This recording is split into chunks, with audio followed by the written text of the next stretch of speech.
of his historic accomplishments. 2025 was setting the table, that the banquet's going to be in 2026. This is the golden age coming. He says, make America great again, because every American is invited. My fellow Americans, get ready for an incredible future, because the golden age of America has only just begun.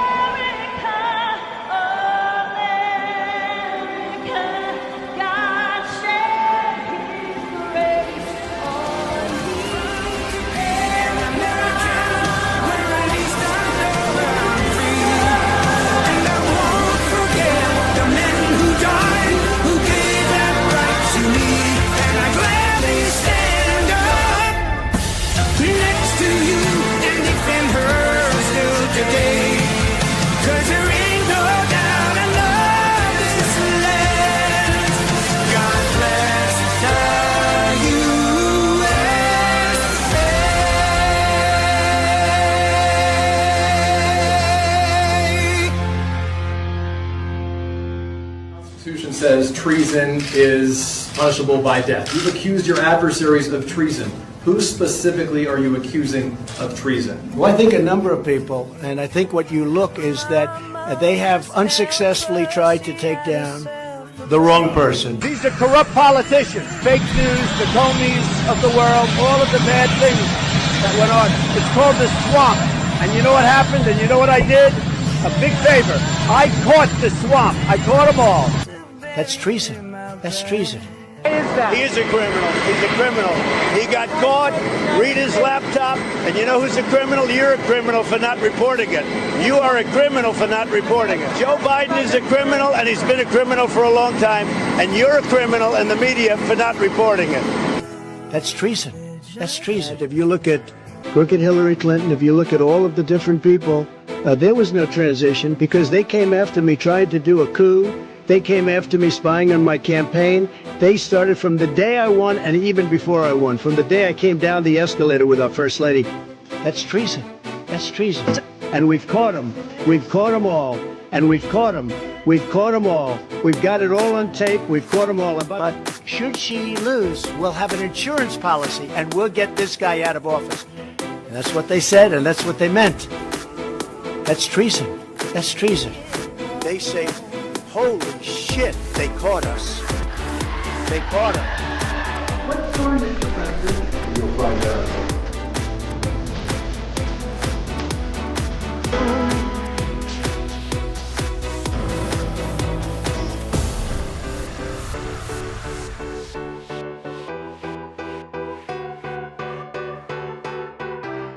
And welcome, everybody. Happy Saturday, April 4th, 2026. Welcome back to Saturday Night D-Class. One and only Patrick Reynolds on the right, center square, Joe Rambo. Gentlemen, happy Saturday. How you doing? Life is a dream, my friends. Every single day we learn new things, and every single day I get comfier. The psyops are never going to end. That's how I feel right now. It's just psyop after psyop after psyop. But they keep keeping me online because the ops keep aligning. So I'm here for it. Let's keep going. I think I don't want to date back, but I do think the pace is going to pick up next week. I wasn't overly shocked that things were relatively quiet this week. It's, Holy Week. It's kind of a big deal to a lot of people around the world. Obviously, it's Easter weekend. So I feel like we were in this kind of one of those, I don't want to say it's boring. It's never completely boring, but there wasn't, it's just kind of rinse and repeat this week. The only thing they obviously injected was the NASA stuff, which we'll get to. And dude, look, we're gonna dive into that stuff later in the show, but I think it was Tuesday, Joe, over on your side when we were talking about the Artemis stuff, and we're like, I have a feeling this is going to be like 10 days of just psyops and forcing everybody to look at this stuff, and oh boy, it certainly looks that way. Man, the freaking Globers are going to have a hard time for a little bit. They really are, man. It is our job to be understanding and not to ridicule them into a fine powder. Well, I think we had a number of callers last night that were talking about the same thing. How we had one in particular that was saying, seeing the same thing we are. And yes, your algorithm gets skewed, of course. But they were saying, like, everywhere they go on social media, Instagram, TikTok, X, it's just like a flood of people dissecting all this stuff. And you know what?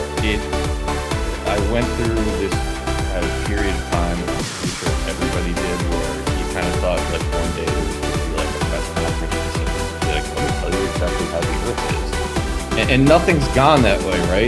This is how they're doing it. It's deploy a psyop and you just let everyone sit there and dissect and talk and talk and talk and you just to the beat. And that, to me, is really what they're doing here. There's so much stuff flowing around out there. I am loving seeing everybody digging out all the old clips of NASA and the guys refusing to put their hand on the Bible and Buzz Aldrin. You want to know some friggin' cope, dude? Truthers who say, yeah, those moon landings are fake, but they really did go to the moon on a secret mission. That's some freaking cope, man. Well, that's not just cope, though, Patrick. That's in the drops. I don't care. There's a reason. Okay, then. Thank you very much. They're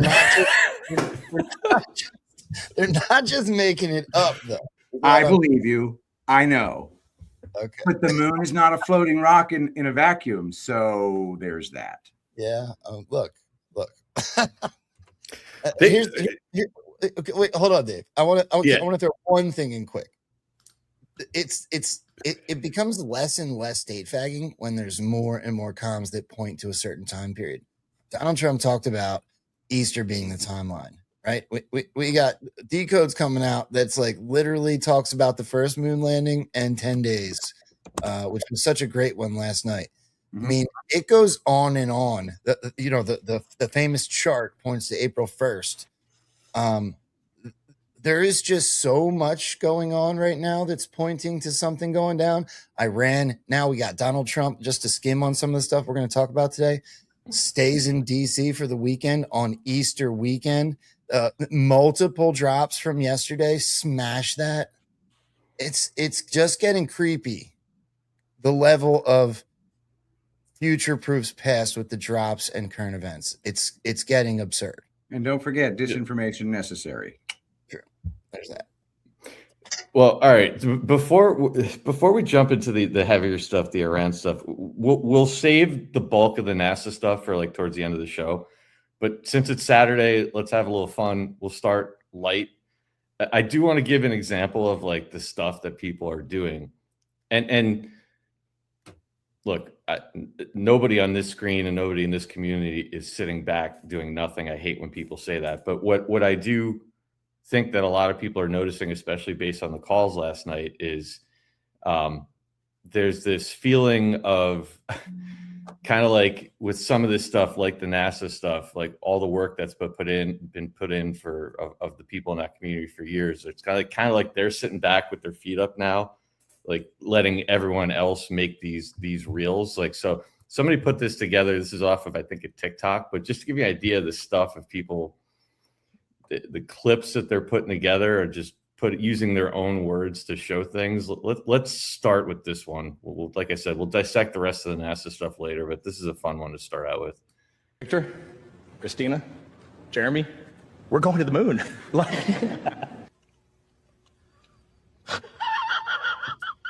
When we get off the planet, we might come right back home. We might spend 3 or 4 days around Earth. We might go to the moon. That's where we want to go, but it is a test mission.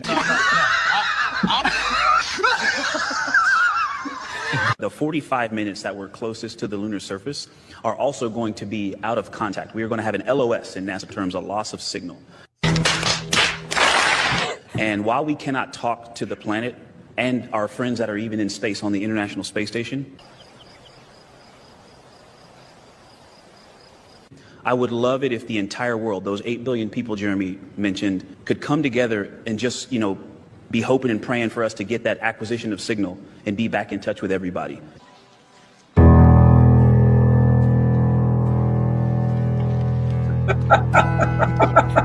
Oh, no. We might find nothing, but it's definitely worth looking. And now I'm totally bought in. And we're going to be like, I hope we don't make something up. When you see numbers like Mach 39 at entry, when you see numbers like 38,000 miles, 250,000 miles, 5-6 million pounds on the pad, those are just insane numbers. Like, those are just not numbers that humans generally think about. Oh my God! Wow! We were flying in a sim yesterday and watching the miles click down. What did we say we were doing? Like 5 or 7 miles? 7 miles a second. Coming back to Earth. So these numbers just, you don't even comprehend.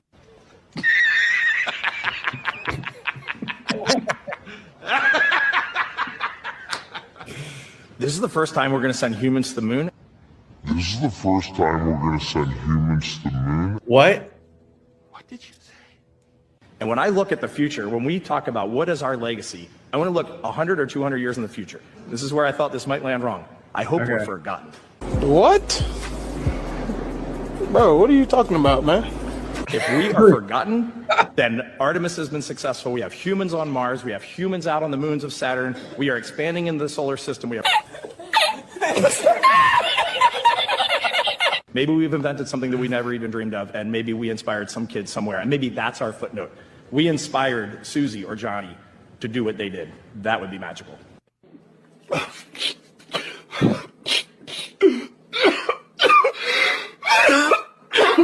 There are stressful moments and there are fun moments. There's a lot of laughter. And when you laugh in space to the point where you cry, tears of joy, they just stick right in your eyeballs. And I always thought that was hilarious. What an idiot! Oh, what a loser! I hope that's what we feel when we splash down on Artemis 2. And that will be a magical. I keep saying magical. That'll be a great moment. Magic. Oh my gosh, that actor is a far cry from the terrible wooden performance given by Neil Armstrong after he was forced at gunpoint to fake the moon landing. But it's just good that they have access to just the very purest sociopaths that they could stick in front of those cameras. Can I ask you a question though? Like, he doesn't come off as a good actor. So part of me wants to believe that like those little Easter eggs were dropped in intentionally. And part of me thinks he's just a little bit retarded socially. Touche. Well, there's no way he's as retarded as Don Pettit. And that's where the I guess the awakening comes in. It's like Joe, I always wrestle with that. Is it like, are they doing it on purpose, or is it just that we're awake now? Like, you ever go back and watch, like, even after 10 years of Trump, you go back and watch politicians from 20 years ago, and you're like sitting there like, we bought this shit? Exactly. I don't know if they're doing anything that different. Yeah, I don't know. I wrestle with it. George Bush Jr. was just not smart. How do you know that? Because I listened to his speeches. Dude, I think there's a decent shot that he's actually way above average intelligence and he's just doing a shtick. I think there's a possibility that Bob Mueller was pretending to be senile. I'm with you on that one. We have a saying in Texas. I could nail that. I could nail that line. Pretending to be stupid is one of the best ways to be hilarious. Just ask Sacha Baron Cohen, Borat, Ali G. Those guys' entire shtick is, I'm going to go up to a random stranger and act like I have an IQ of 64. So you think it might have been a troll? I think that George W. Bush was way friggin' smarter than he intentionally came off when he was doing his "aw, gee, shucks, I'm a retard" act. Now, I could be wrong. It's just my speculation. No, I've never thought of it that way, but I like it. We're going to have gynecologists spread their love across America. Okay, see? He actually said that? He actually said that? Yeah. Oh, God. We can't get fooled again. Can't get fooled again. George Bush has got some of the greatest quotes ever. He got a shoe thrown at his face. Yeah. And he had some reflexes. Yeah. Boom, boom. He was Matrix shoes, bro. Well, Yeah, he got his shoe thrown at his face in the Middle East. I remember back then, everyone's like, "Why would they do that?" I don't know. We were just giving them freedom. Yeah, they're so ungrateful. Whoops. Train, building, Steel, hit, crash. Well, all right. Speaking of the Middle East, let's go over to the latest narrative, shall we? I'm going to run this. I might pause it a couple of times because I just want to point a few things out. Joe, you made a good point on the roundtable on Thursday, right? We're told that Iran has absolutely nothing left, and now we're getting Israel being bombed again. But that doesn't really make sense. But this is, I pulled this morning, right? So this is one of the latest narratives, and I'm going to pause it at a couple points just to highlight a couple of things. We'll start with this. At least 4 people are hurt after the regime fired missiles into central Israel. Okay, first off, fired missiles into central Israel. Okay. Right. Central Israel, meaning a city? Oh, and that's we got smoke. I mean, is that central Israel? Just remember, they say central Israel down there, and then they have a picture of Tel Aviv. But it's Tel Aviv central? I don't know that. These people we'll get a little bit further. We'll get further, and I'll show you what they're pointing out. Okay. But I let me just say this. Think about what we usually get out of these places when there is a missile attack, right? The burnt out buildings, the children getting hauled out, right? All that kind of stuff. And then as we watch this, I always take this from Mike King. Like he always says, like when you're looking at this stuff, when you're reading the narrative, like think about what we're not being told, think about what we're not seeing versus normal. And I think it's going to be pretty obvious in this one. Correspondent Jonathan Hunt joining us from Tel Aviv with the very latest. Jonathan. And let's get straight to the breaking news that has been breaking over the last few minutes. Another alert here, another strike. And as you look into the distance over central Israel there, you can see that thick plume of smoke from an impact scene. Now, from our experience, that is not one of those smaller cluster munitions, a bomblet from those. That looks to us like that may have been a direct missile strike, which would... He started out by saying it's not a cluster, it's a direct missile strike. Now just remember that. Be one of the first we've seen in this area for quite some time. You can tell just by the thickness of the smoke there that is much more than one of the bomblets from a cluster munition. Now, we've been under attack here in central Israel for several hours this morning. This the second or third alert that we've had. We're waiting now. We've been under attack for several hours, and there's one plume of smoke. Bro, that Think back to what we got the day this all started, right? We were getting images everywhere. The Burj Al Arab got hit, all the bombs everywhere. And we're seeing one plume. Usually get word pretty quickly on the number of injuries or casualties of any sort in a strike like this. So we are awaiting word on that right now. The earlier one that you mentioned, the 4 people who were injured, those were very light injuries. But as you can see, this is a pretty serious strike out there. On our horizon. Central Israel is the only location we can give you because of the censorship rules here. But you can see that smoke just keep. Patrick? The censorship rules. Have you ever heard that before? I have. Yes, I have. I've heard it about Kiev. Yep. Right, but I've never, I'm, and I'd love the audience to chime in. I've never heard, because to me, anytime something happens in Israel, it's like we have it exactly where it is, when it happened, video.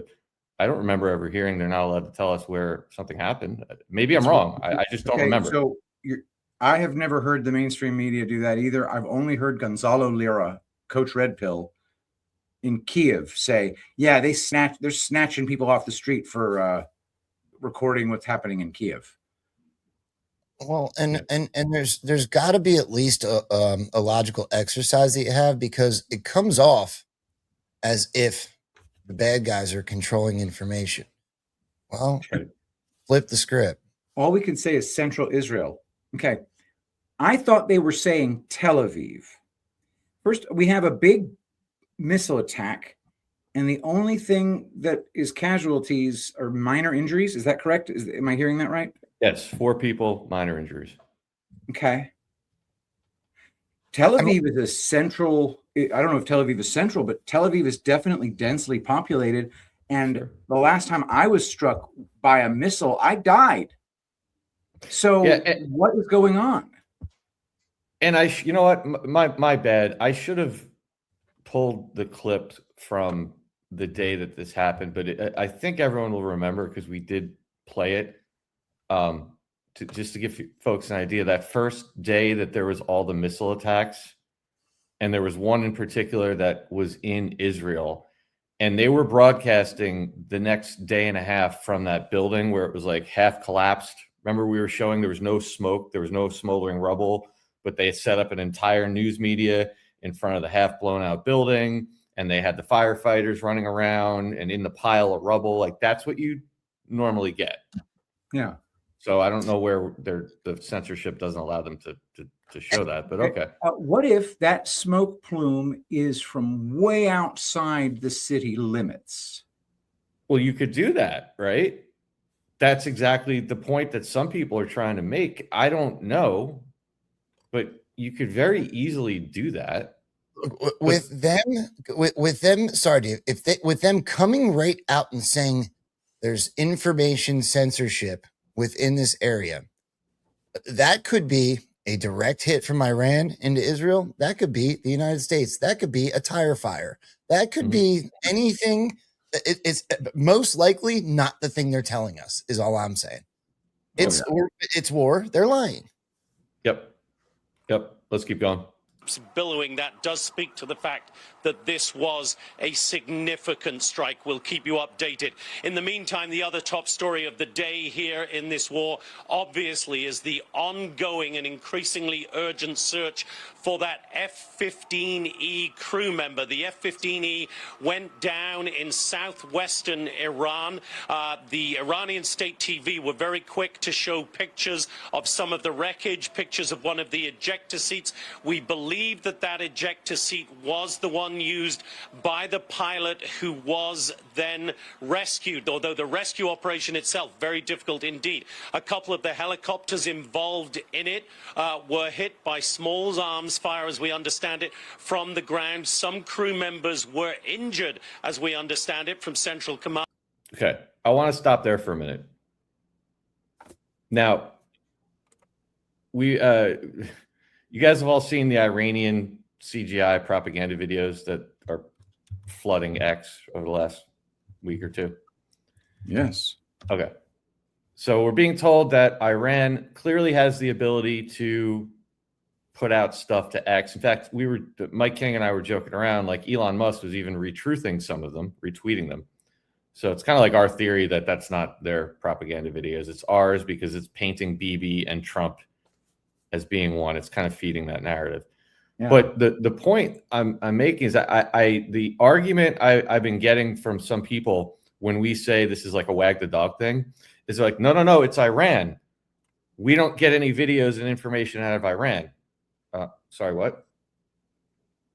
In other words, if Iran, in those videos, those propaganda videos, at the end of each of them, it's basically saying like, we will, we're going to get them back for what they did to us, Bibi and Trump, right? If you were trying to put out propaganda that your country is being destroyed by all these missile attacks, wouldn't you actually show some of the damage of the missile attacks? I would hope. Well, they didn't. But they have the seat of the plane, and they're showing video of us searching for the plane. It doesn't make sense, right? No, it doesn't. It's constructing a narrative for people who don't look too closely. Right. and that group of people who don't look too closely is a shrinking group. So that's a positive thing. If you were gonna follow, if they were executing a anti-war, we are the victim propaganda campaign on social media via all those CGI videos, or sorry, AI videos, well, then you would also be putting out propaganda videos showing dead babies. By the way, the 170 children from that school, which we never saw anything, right? There's been nothing. And that's the question people, I'm not here to tell you what to think, but people should be asking why they have the ability to make AI videos and put them, they have the ability to show us the seat of the plane and us looking for them. Yet for the last 20 days that we've been doing this, the Iranian government doesn't feel the need to flood social media with images of dead babies and blown up hospitals and even that school that we were told was hit. Why? Great point, especially considering the fact that producing such graphic images is an afterthought with the technology they possess. I got a recall I want to throw in, Dave, after you're done with this clip. Okay, yeah, this one's almost over. Joe, you want anything before I keep going? No, I'm going to do it after. Okay, cool. But those helicopters did land safely with that rescued pilot on board. The weapons systems officer, though, the second of two people on board, is still missing. The U.S. desperately searching for that person. Iranian military, obviously, desperately searching for that person because they would like the propaganda coup, obviously, of... They're desperately searching for him, but they just showed us a picture of his seat. How far could he have run? It's a desert. Not far at all. Right? I don't need to back the video up. We just saw a picture of his ejector seat, we're being told, from Iranian media. Okay, just leave it there. It's just bullshit. Right.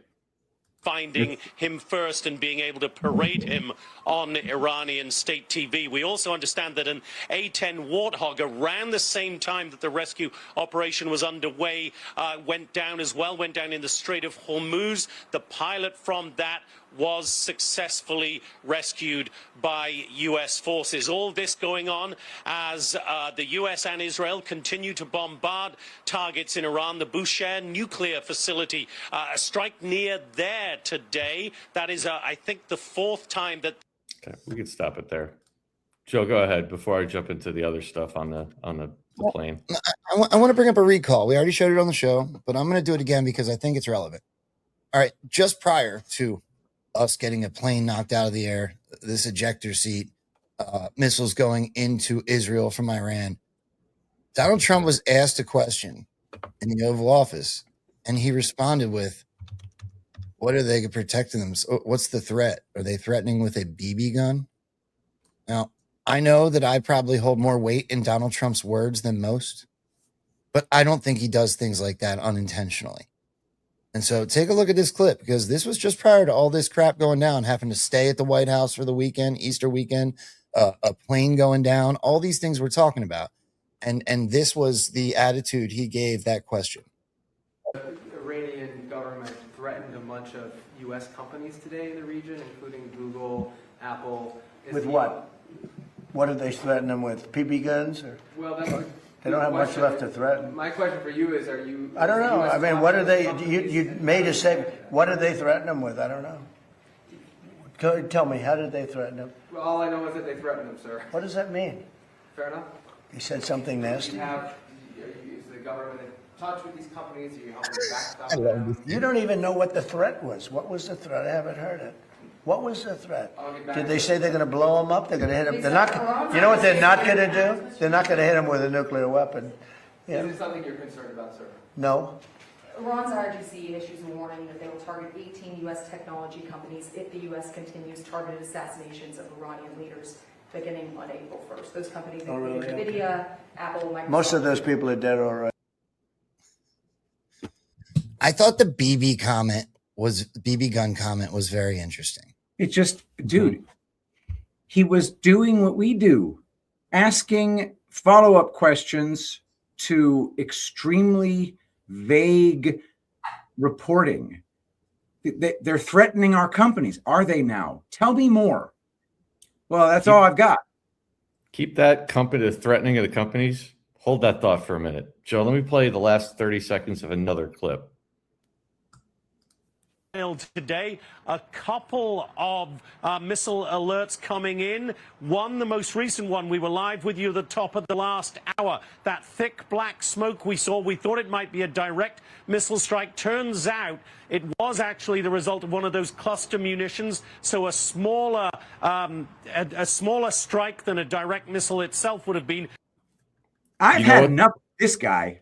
Well, hold on. Ready? Yeah. Pat, I'm going to piss you off even more. This clip that I'm showing you, and you guys go back and check the timestamps, this clip was run an hour before the first one I showed you. The first one I showed you said it was a major missile strike and not a cluster bomb. That was at about 10 o'clock this morning. 9 o'clock this morning, they just told you, whoops, it wasn't. They have it backwards. Oh my God. So they're just retarded. I mean, in the narrative. So, okay, make sure everybody is getting what Dave is saying here. We are being given visibility to the location of the strike. We're at a street level view of a burning car with black smoke coming out of it. And what you're saying, Dave, is this played after that other video was played. No, before. This is played before. Okay, so they're showing, oh, we know where the strike took place. And it's one of those cluster munitions. Oh, crap. And then an hour later, this same Brit is saying, here's how you know it's a big old missile, not a cluster bomblet, because of that black smoke. And we can't talk about where it is because Israel censors us. Right? Yeah. Look. Clown world. Freaking clown world, man. But it hit a car. The fuel tank of that car exploded, and as you see there, that 805 Central. Fuel tanks aren't in the strike like this, so we are awaiting word on that right now. The earlier one that you mentioned, the 4 people who were injured, those were very light injuries. But as you can see, this is a pretty serious strike out there on our horizon. Central Israel is the only location we can. It's the only location. But I thought you were giving us a freaking street level view of this car being blowed up with a bomblet. Gas tanks are in the rear of the car, not under the hood. And they're in the rear. Yeah, it's a car. It's a car strike. It could have just been a car fire. Exactly. And by the way, you saw how far this is supposed to be a war zone. You saw how far that strike was from where these people are stationed, and somehow they got a camera. It's not the United States. There's not, obviously in New York City, ABC News has news vans all over the city, right? You need to get something, you call them and say, it's like the cops. Who's the closest one here? You go respond to it. This is Tel Aviv. It's a war zone. They got the footage, like, it just doesn't add up. I think for me, the biggest thing is he said we can't get close to that due to censorship. And an hour before that, they were supposedly showing that from the ground level. They think we're retarded. Okay. And they think we're retarded enough, in my opinion, to where that's definitely a tactic of disclosure. Hey, you see it now? It's this retarded. I think so. Because, dude, you look, there's a reason we all learned over the last few years how they can use old recycled footage. We've seen that many times. They use movie footage, CGI. We've seen video game footage. So the question you have to ask is, okay, why aren't they selling it better now? Where are the, and by the way, if let me just to put a little bow on this, to Joe's point, right? Kind of like you were just saying, you don't think it's the black hats doing this, and I agree with you, because if the black hats were in control, and they first of all, they wouldn't be losing the narrative war on Bibi Netanyahu and Israel being behind us. They wouldn't, the whole country, Theo Vaughn and Joe Rogan, everybody wouldn't be talking about Israel controlling us. That wouldn't be happening. And if Israel and Mossad was still in control of our media and everything, they would be showing us babies' parts flying everywhere this morning. Look at what they just did to us. Look at all the dead babies, the screaming, the mother holding the bloody baby. You see none of that. You got a car bomb. Okay. Yeah. Right after October 7th, I think it was John Podhoretz who said that the bad guys parachuted into Israel and baked babies in ovens. So that's the level of stupidity that they were willing to advance forward. And people just said, no, we know that's not true. We know October 7th was totally real, really real. But you're a weirdo. Stop talking about babies in ovens. That's freaky, and you're a creep. And then I'm struck, Dave, by your statement, which is if we were to go back 20 years ago and watch this stuff, the stuff from 20 years ago, would we say, oh my God, how did I fall for this crap? And if so, is the level of stupidity the same then? Or has it been ramped up in the way that we are perceiving it? I think in some cases it's both. Okay. Wait, it can't be both.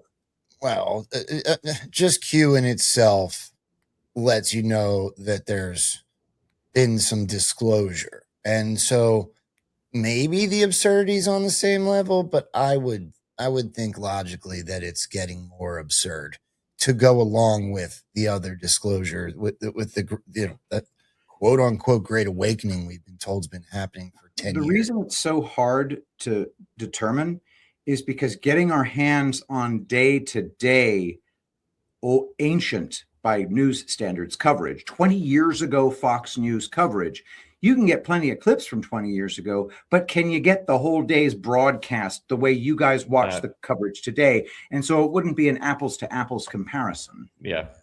Yeah. And I know there's going to be a lot of people in the chat saying like, yeah, but the normies aren't seeing. This is strictly for our level of crowd. None of us expect the normies to be doing what we're doing right now, but we're doing this to kind of at least reinforce. I go through this exercise logically. Everything that I'm doing here, that we're doing, is what I do when I watch this stuff. Because I'm sitting here, we're going out, we've been sitting here for weeks, putting out our beliefs and evidence that supports the fact that this isn't what we're being told.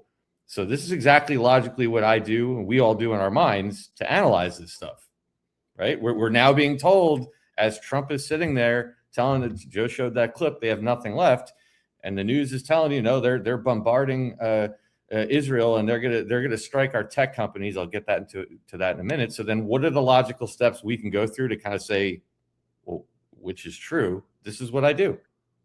I don't expect normies to see this. Of course not. That's not for them. They need to believe this is really happening. I'm sorry, Joe. Go ahead. No, you're okay. Who controls the tech companies? The CIA. I mean, the DIA. Right. DIA, CIA, three-letter agencies, Mossad, Israel. Big bangs. I'm stuck on this. I'm stuck on this mindset where I don't know how it plays out, but I think we're at the Israel for last stage. I think that's what we're going into. I don't know how that gets disclosed. I don't know if it's that we're actually using Iran as a proxy, or Israel's being set up to break some sort of peace treaty. I don't know in what direction this goes, but I just feel like that's the phase we're entering into. There's just too much messaging. Joe, both could also be true. It could be a Iran being used as a proxy to do final cleanup in Israel. Although again, I don't see that much kinetic bombing, but that could also be true. And at the same time, I'm keeping my eyes out on the second piece of this, because like we're going to get into Joe Rogan and Theo Von. Everything is Netanyahu. He's using this war to cover up because he's being prosecuted. Our government is controlled by Israel. Over and over and over, we've been beating that to death over the last few weeks. At some point, you got to take the next step, and I'm just going to keep an eye on this, because this does set up the perfect. This latest bombardment, and again, it's every hour on Fox News over and over again, does set up the perfect opportunity for Trump to get closer to peace. Monday, by the way, Monday is the deadline.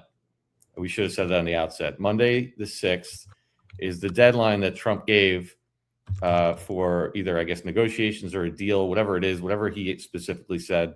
I don't recall off the top of my head, or he's going to wipe him off the earth. We've heard paraphrasing. that. Just as we've heard that before. Look, yeah, Bibi Netanyahu changed his initials to AI Netanyahu. And they've talked about freaking regime change ad nauseum. And it all seems to be pointing at Iran.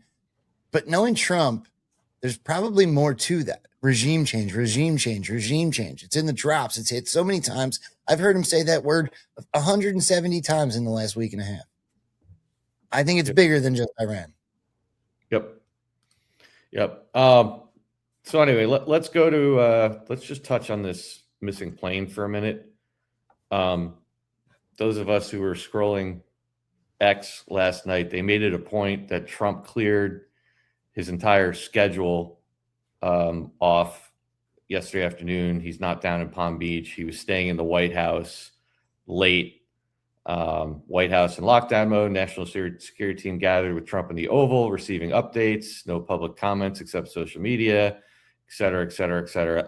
A bunch of people caught this. When I made this, I just grabbed the first one who I saw. I don't know who got to it first.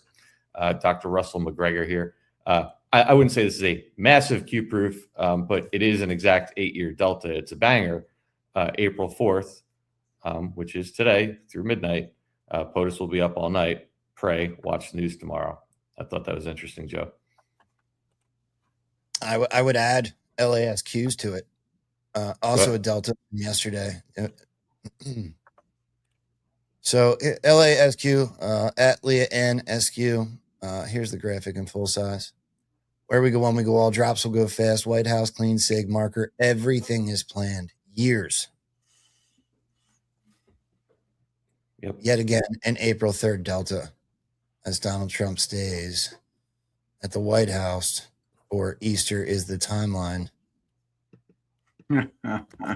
Easter was I think it was April 10th in 2020. Right. 4/10/20. And man, I date fagged hard on that one. In fact, everybody date fagged so hard, Q had to come out and do a post. Hey, stop date fagging so hard. I mean, I paraphrase, of course. And yet here we sit almost 9 years later and people still do it. Well, dude, my very favorite date fagging always begins with, and I quote, I don't want to date fag, but. Right. I do that all the time. Yeah, I know. I love it. That was interesting. And then I'm sitting there and they keep talking about this missing plane, and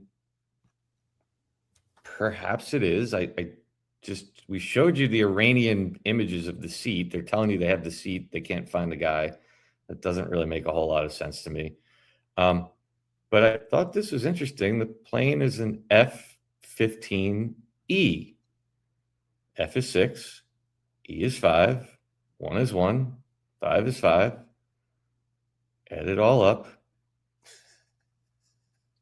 17. That's some pretty intense autism right there. That's AI. Where else do we see 17s? You heard, thank you for playing that clip, Joe. That's a perfect setup.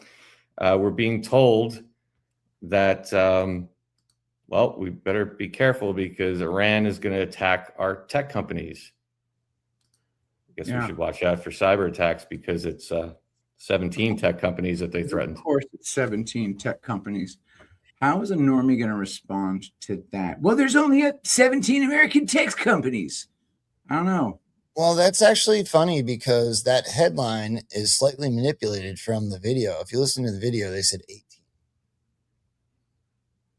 18. Mm-hmm. So somebody's intentionally putting a 17 in there. No, that was obviously 3 days ago.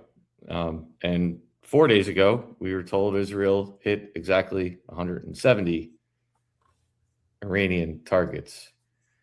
I'm tracking all these because I have about 7 slides of them now. You see, we did it last week. This is why Just every week they throw this stuff out there over and over. You got the plane adding up to 17 tech companies, 170 Iranian targets. There was 170 people killed in the school attack. I think you get the point by now. Some people collect art. Some people collect stamps, baseball cards. Dave collects 17s. So I don't suffer.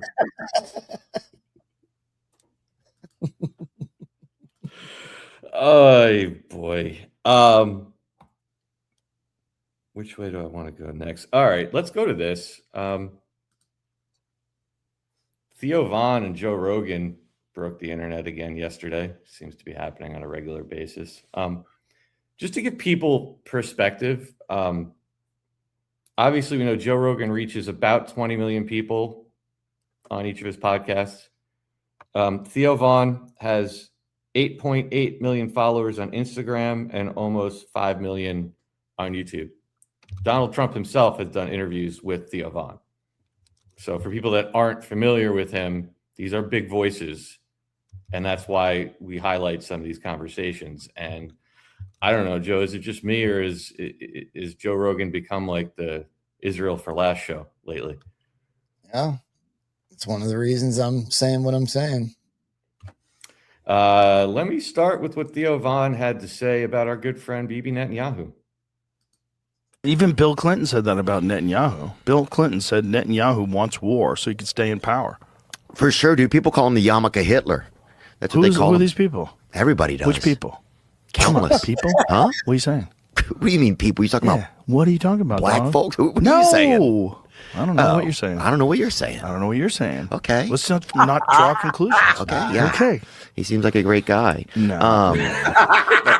Well, it's just a scary time. It's a scary time because people are willing to blow people up with fucking drones and missiles, and they're shooting into apartment buildings and blowing up schools, and it's like, fuck, man. And we didn't hear how to.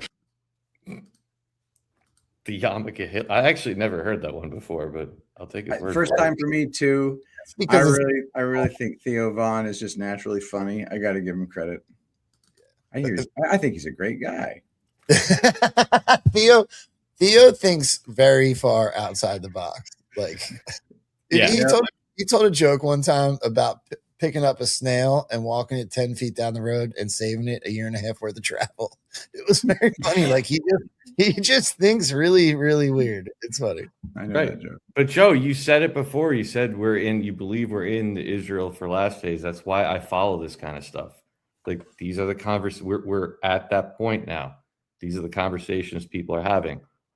I only pulled a few clips. I know you have one. I listened to a good bulk of this, and this is like the third podcast in the last week where Joe Rogan spent almost the entire podcast talking about this stuff. And if you follow Joe Rogan, that's not like we show the political side of what he discussed, but anyone that watches or listens to his show knows that's not his show.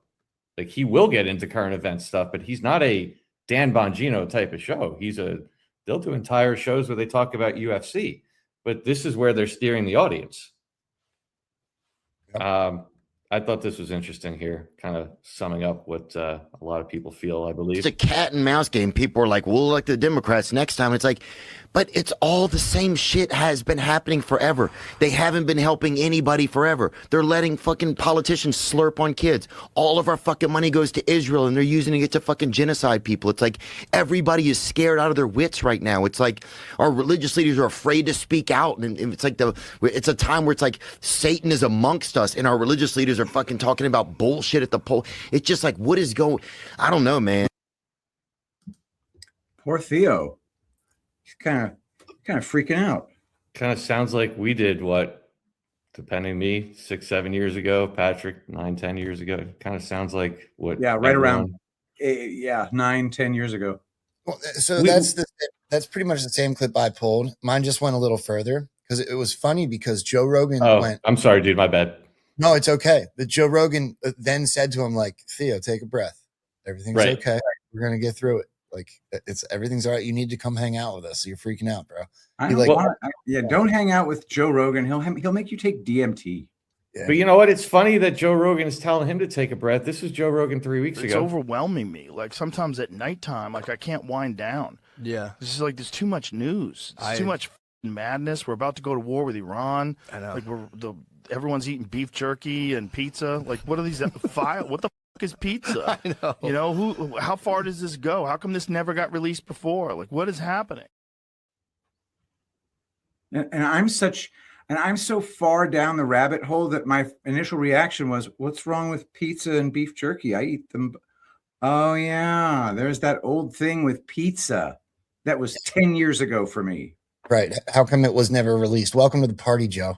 Yeah.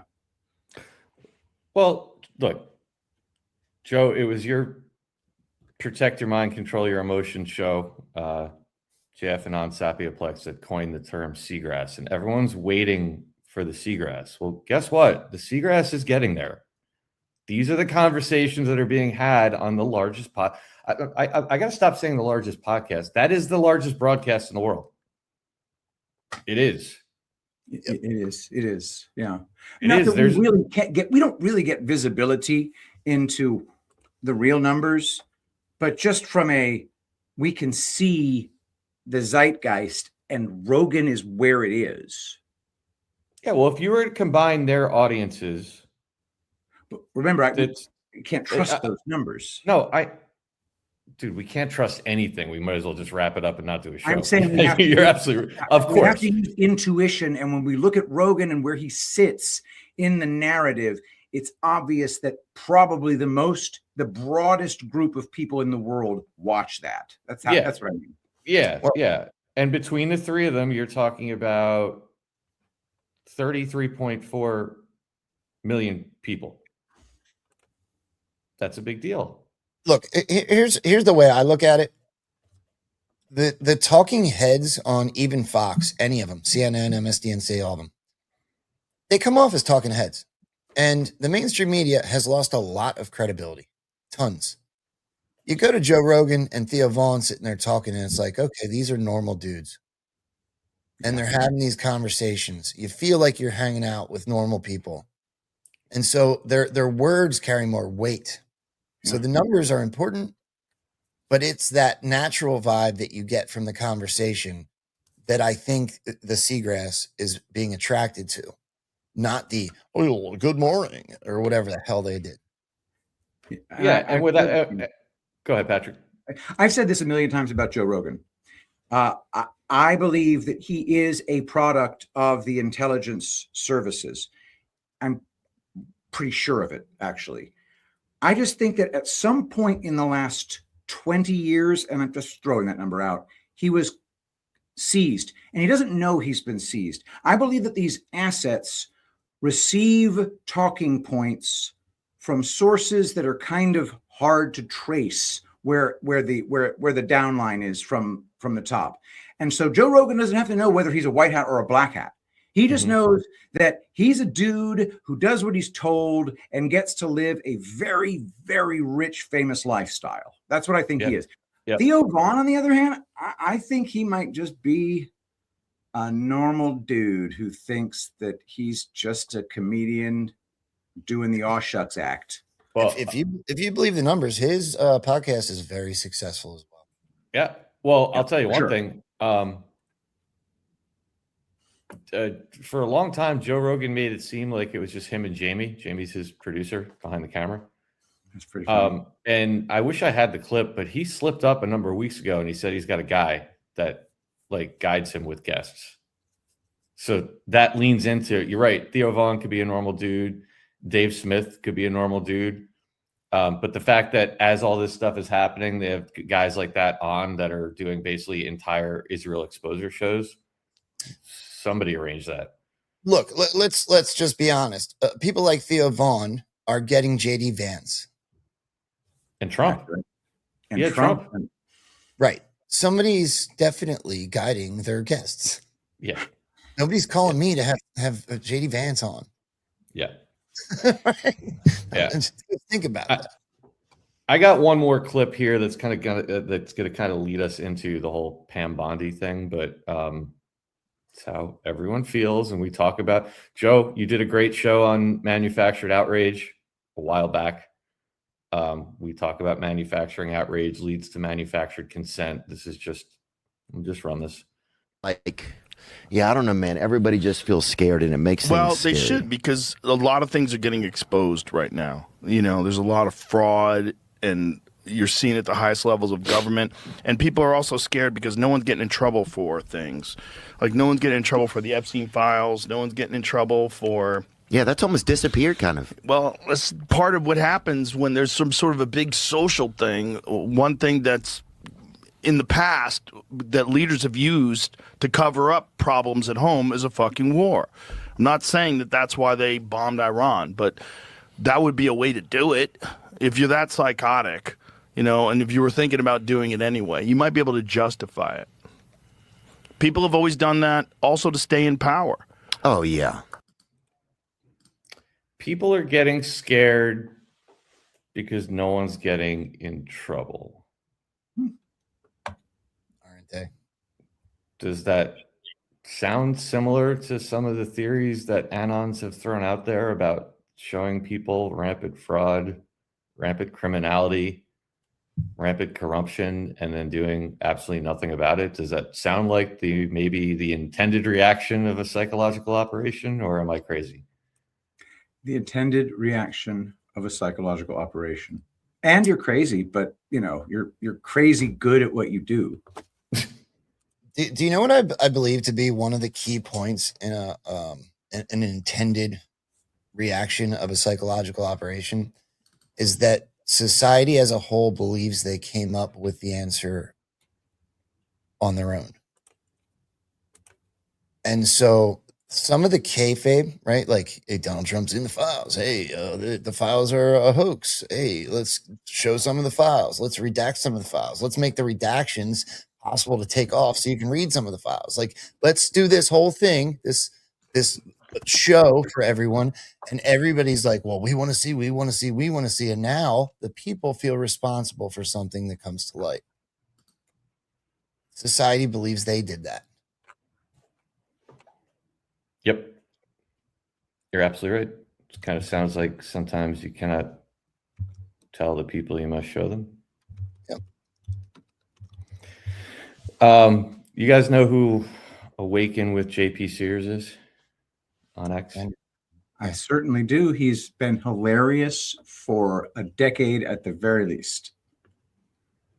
Guy does a good job. And I just thought this would be a good bridge before we touch on the Bondi stuff, because I think I believe we all maintain that this is what they're doing. We don't have to like it, but they're trying to piss people the F off.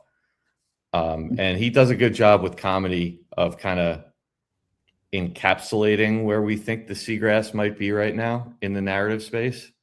So I'm going to go ahead and run this. If you guys want to pause at any point, just jump in. It's a little long. It's 5 minutes, but I think it's worth taking a look at. Good. Oh, you had severe sleep apnea. Sorry, the title of it is Awakening from a Coma in the Year 2026. Oh, you had severe sleep apnea. I'm surprised you're still alive. How long have I been out for? A little over a year. Damn, what happened? Do you remember getting an IV at that health spa? Yeah. Well, I spiked it with a vaccine. That was blood clot, brain coma. I got you guys. You're such an asshole. Why'd you do that? You said I looked gay wearing these shorts. You do. Oh, that's why I had to get you back. Oh, I get it. How's the country doing this far into Trump's term? Yeah, it's doing differently. Is America great again? Why don't you go back to sleep? You might like it better. No, seriously, I want to know, right? Like with Trump's campaign promises, the country's got to be doing better than ever. So, like, how's it going? Well, we're at war. With who? Iran. That's a big one.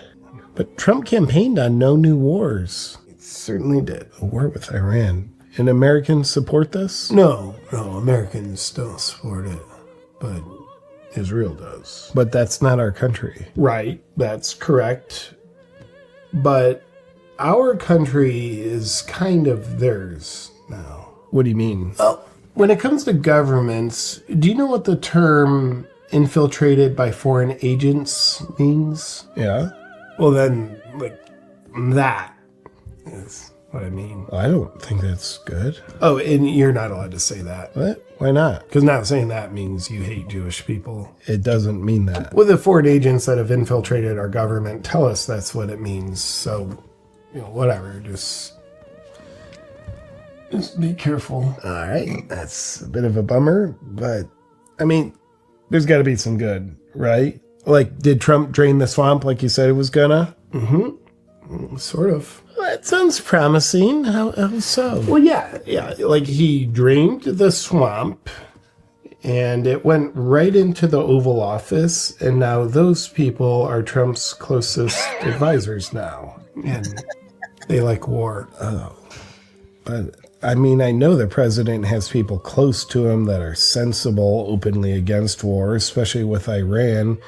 Like, what about Charlie Kirk? Has he talked to the president about not going to war with Iran?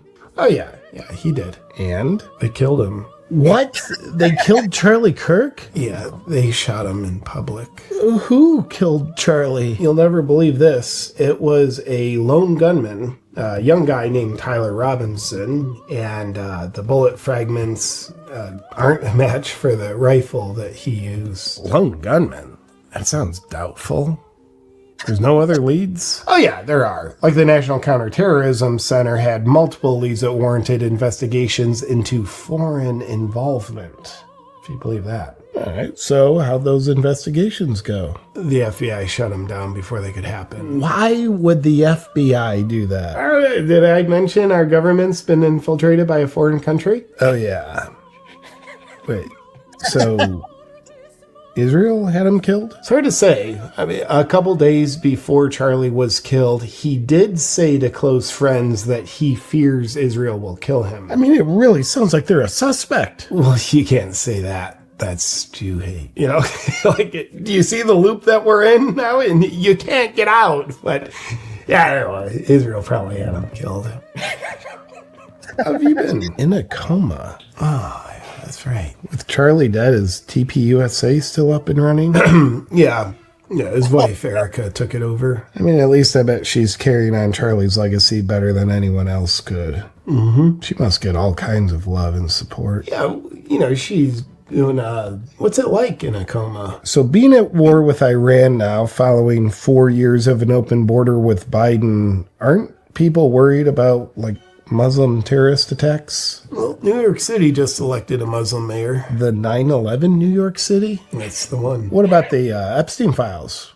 Trump said he was going to go after those criminals. He really went after the people that wanted to go after the criminals. How so? Well, he kind of turned on Marjorie Taylor Greene and Thomas Massie for pushing to release the files, and he literally hates them now for it. Oh, and he turned on everyone in his MAGA base that pushed for the same thing.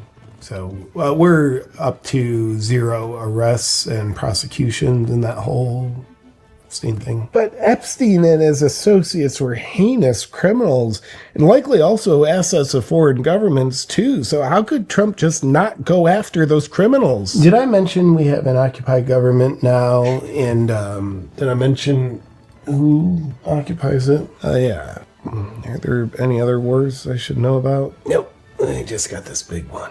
Oh, we did kidnap Venezuela's president. That was kind of cool. And we have him now. And what about things that affect the lives of Americans every day?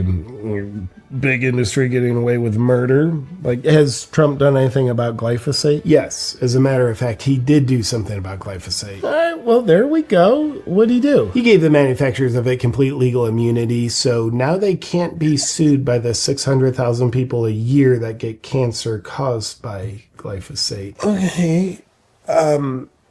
How are the midterms looking for us? The Democrats are going to win. In 2028? Well, they'll definitely win that. But there's been a division amongst conservatives. That's terrible. Well, The pendulum always swings the other way. So another 8 to 12 years, we'll probably be in a strong position again, if it's not too late by then. Oh, you know what? Dude, I haven't been to work for over a year. A year?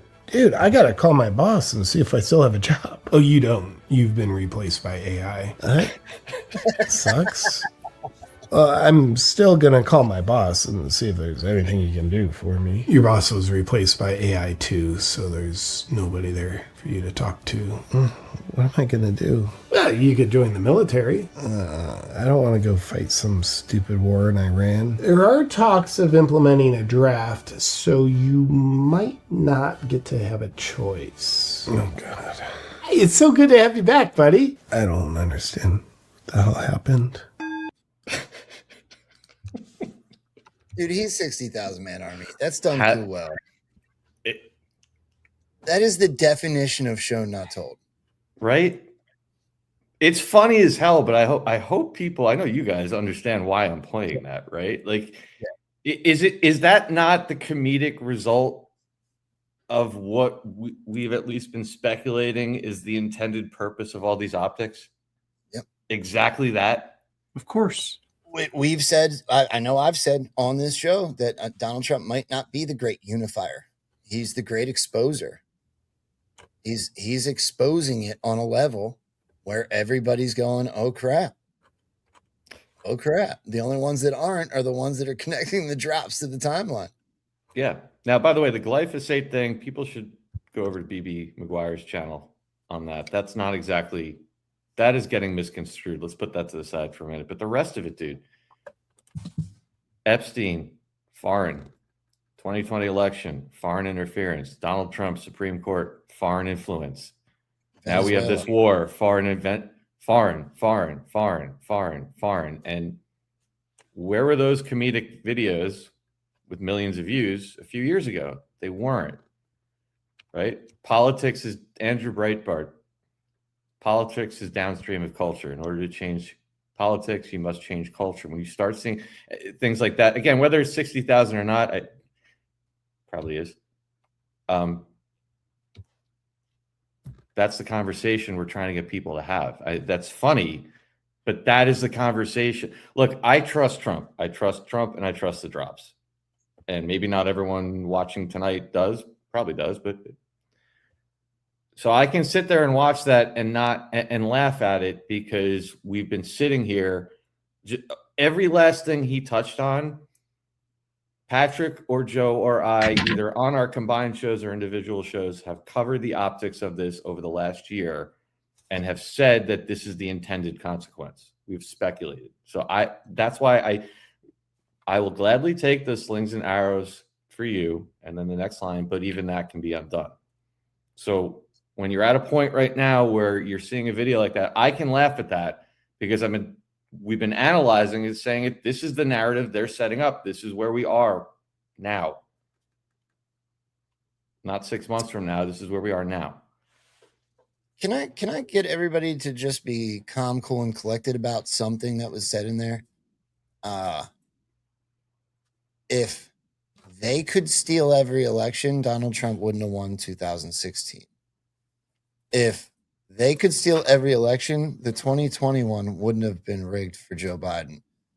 Anyone that watches this show is probably of the same mindset that guy wasn't at least fully president, right? Auto pen, etc.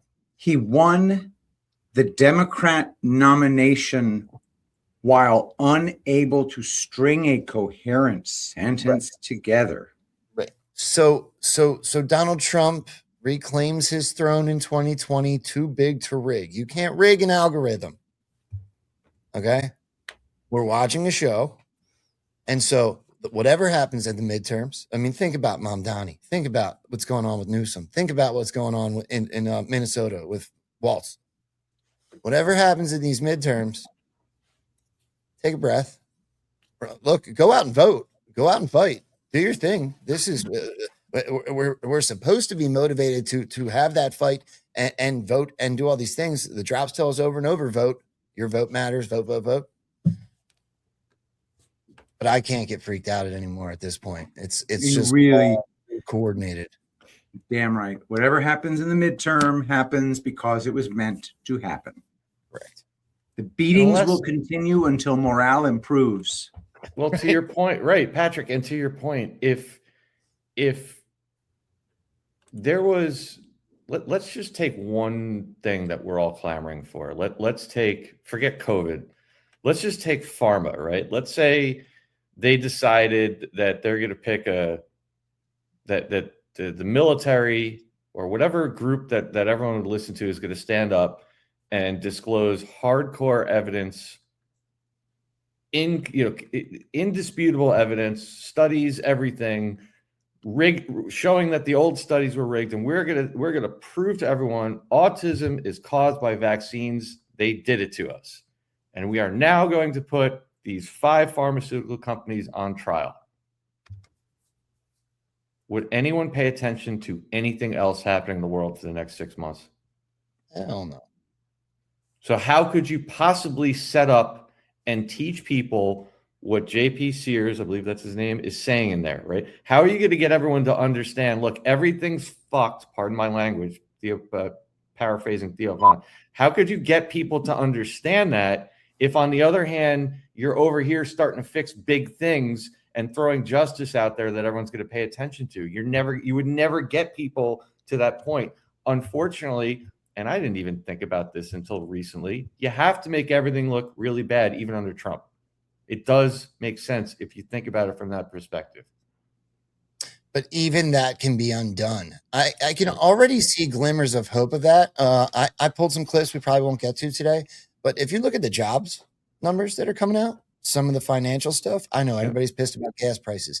But even the messaging with that is saying that this is an anomaly. We don't rely on the Strait of Hormuz. And this thing's all going to iron itself out. That makes me think of that line that you brought up from that drop, Dave. Yep. So this is where it might not be fun, but this is just what I see. Patrick, go ahead and read this. Donald J. Trump on Truth Social. Pam Bondi is a great American patriot and a loyal friend who faithfully served as my attorney general over the past year. Pam did a tremendous job overseeing a massive crackdown in crime across our country, with murders plummeting to their lowest level since 1900. We love Pam, and she will be transitioning to a much-needed and important new job in the private sector, to be announced at a date in the near future. And our Deputy Attorney General and very talented and respected legal mind, Todd Blanche, will step in to serve as acting Attorney General. Thank you for your attention to this matter, President Donald J. Trump. 1:17 p.m. 1:17 p.m. Joe? I got a comment for the class. Pam Bondi was put in a position with the Epstein files where we've been giving nothing but kayfabe. She took slings and arrows for us. That's for She's sure. now being put into the public. Private sector. No, she's going to be taking a job. No, he's just saying she's getting out of government because I am letting her go, and she's going to go get a job, and she'll tell you what that job is someday. Right. But what I'm getting at is, unless they started governmental positions to be PR, I'm not sure that she was ever really government. That's how I feel.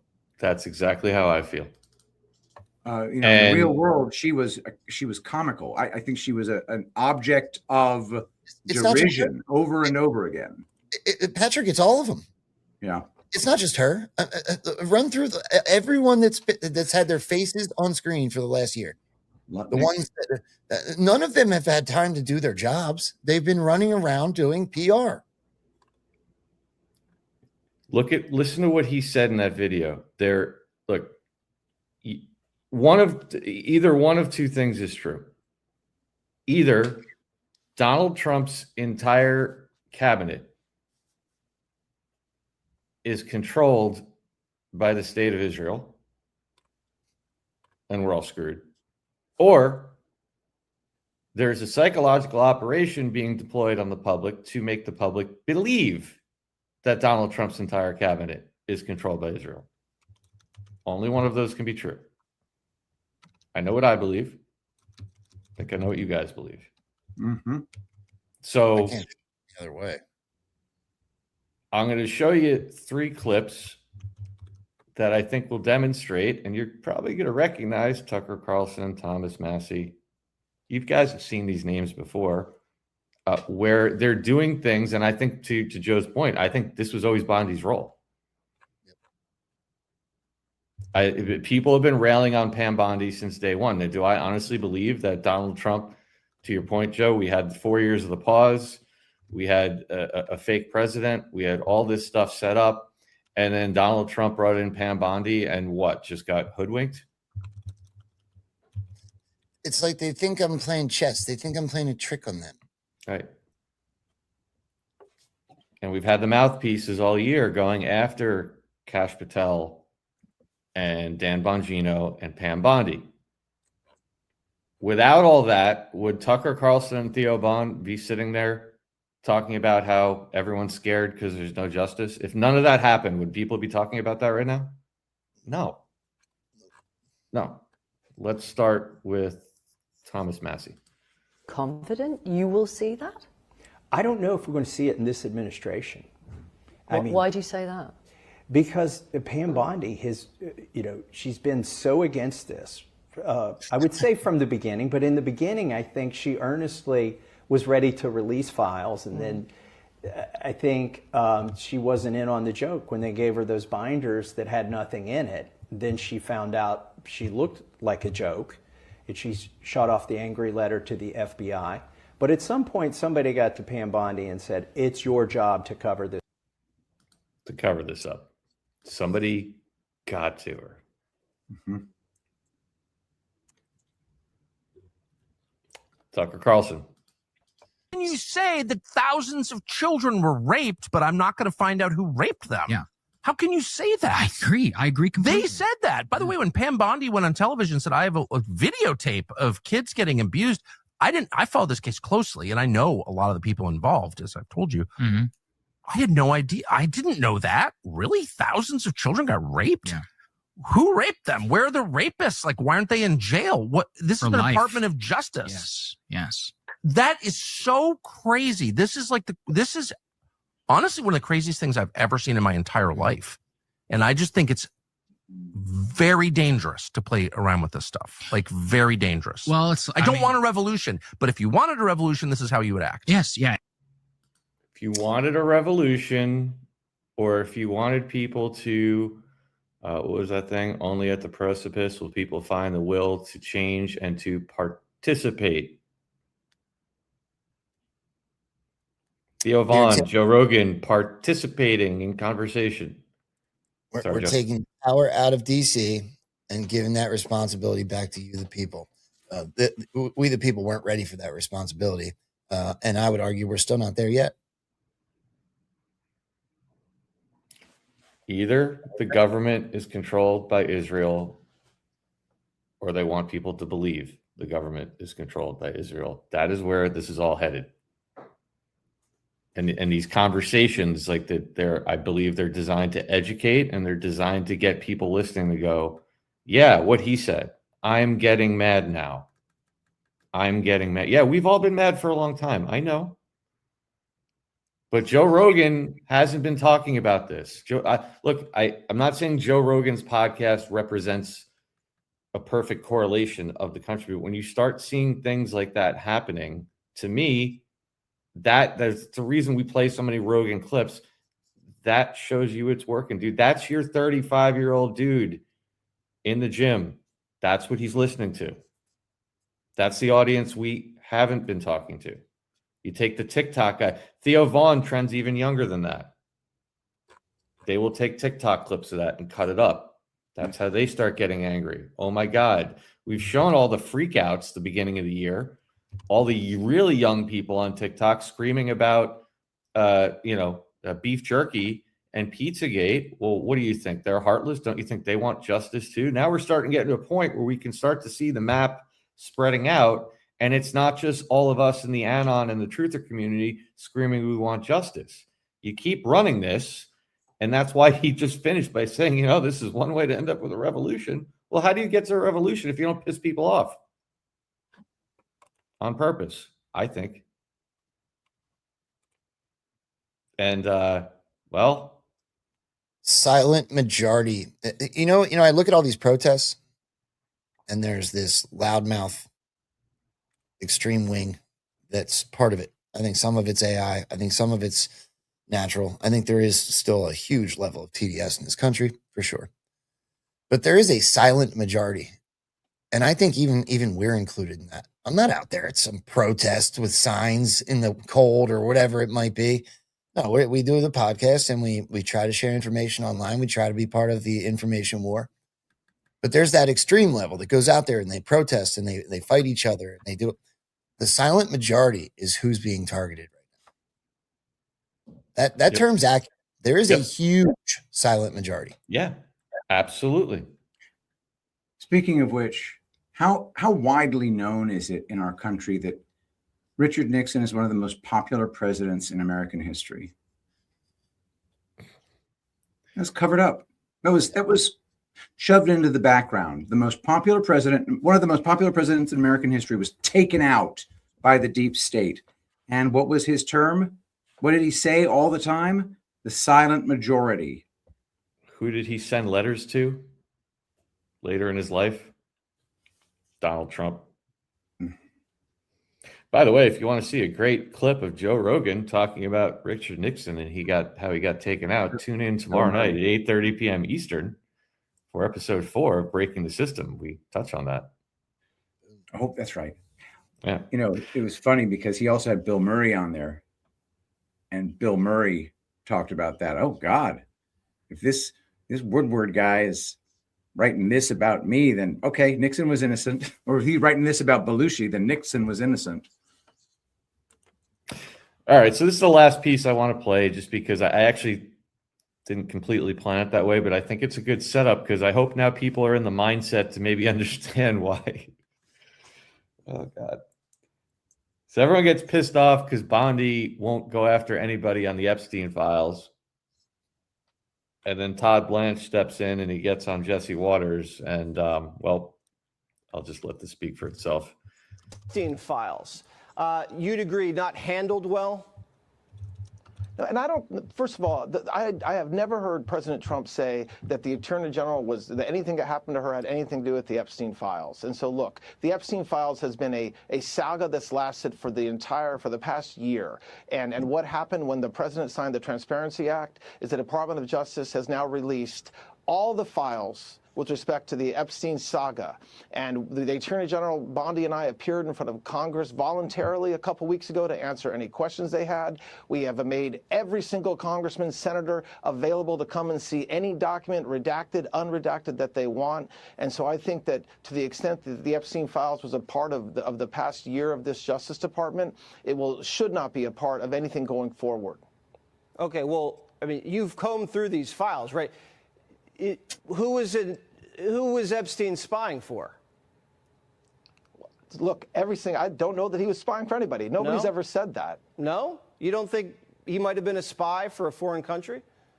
I have no idea if he was a spy. All I know is that we don't have any evidence in the Epstein files that the FBI collected over 15 years that suggests that, Jesse. I don't know. I wasn't part of the original prosecution team. Neither was Attorney General Bondi. And I can tell you this, there's only one president that's held Mr. Epstein accountable, and that's Donald J. Trump. During his first administration, that was the administration that prosecuted him. And during this administration, it's the administration that's been totally transparent and released all the files. And no matter how much criticism people want to make about the Epstein files, that is indisputable. It's undisputable that nobody talked about the Epstein files for 4 years during Biden. 4 years. And so when President Trump said, let's release the Epstein files, and the law was passed that allowed us to legally do it, we did it. Nobody's ever said that? He says nobody's ever said that. Everyone was he a spy for a foreign country? Well, I don't know, but nobody's ever said that. Well, I guess Jesse Waters is the first. What? Look, Patrick, your reaction is exactly what they want. Foreign controlled. Joe, I'm sorry. Go ahead. No, you're okay. It's in these moments that I just have to remind everybody. the massive scale of psyops and psy wars and criminals that need to be prosecuted, the unsealed indictments, the RICO, the global restructuring, the financial restructuring. All this is not Donald Trump by himself. There is an operation going on. The way the drops are aligning with current events, throw that on top, and you know that it's military intelligence. There's just no other way, unless Israel's controlling everything and we're all screwed, which is not the case. This is a huge operation. Donald Trump is my favorite main character ever. But he's the main character. Yeah. Israel controls Donald Trump's administration. The end won't be for Sorry, everyone. bro. That's where I stand. Israel for last. And everything is being painted around that right now. That clip upset a lot of people. We get the here we go again, but I hope the last 15 or 20 minutes kind of painted the picture as to why that might be happening and what they're trying to achieve. That to me, Joe and Patrick, like that's just the only way to look at this stuff is what are they trying to teach people? What perception are they trying to paint so that they can, what is the famous quote, Joe? Do those things that we need to do. You can't start ripping apart and prosecuting a massive foreign intelligence control operation until you demonstrate to the public that there is a foreign intelligence control operation. Foreign, almost alien. Can I show something we missed when we talked about the space stuff real quick? Well, we're going to come back to the space stuff. Okay. All right, go ahead. Yeah. Let you know what? That's actually a perfect segue. Let's do our palate cleansers here, and then we'll jump into the space stuff because there's a lot of it. I see that connection you got there. Patrick Gunnels, what do you got going on down there? I know you. Thanks for popping on last night. I appreciate that. You got a really good Easter special going on right now. Yes, absolutely. Blue Calm Face Oil at tulipblooms.shop is the great de-reddening agent.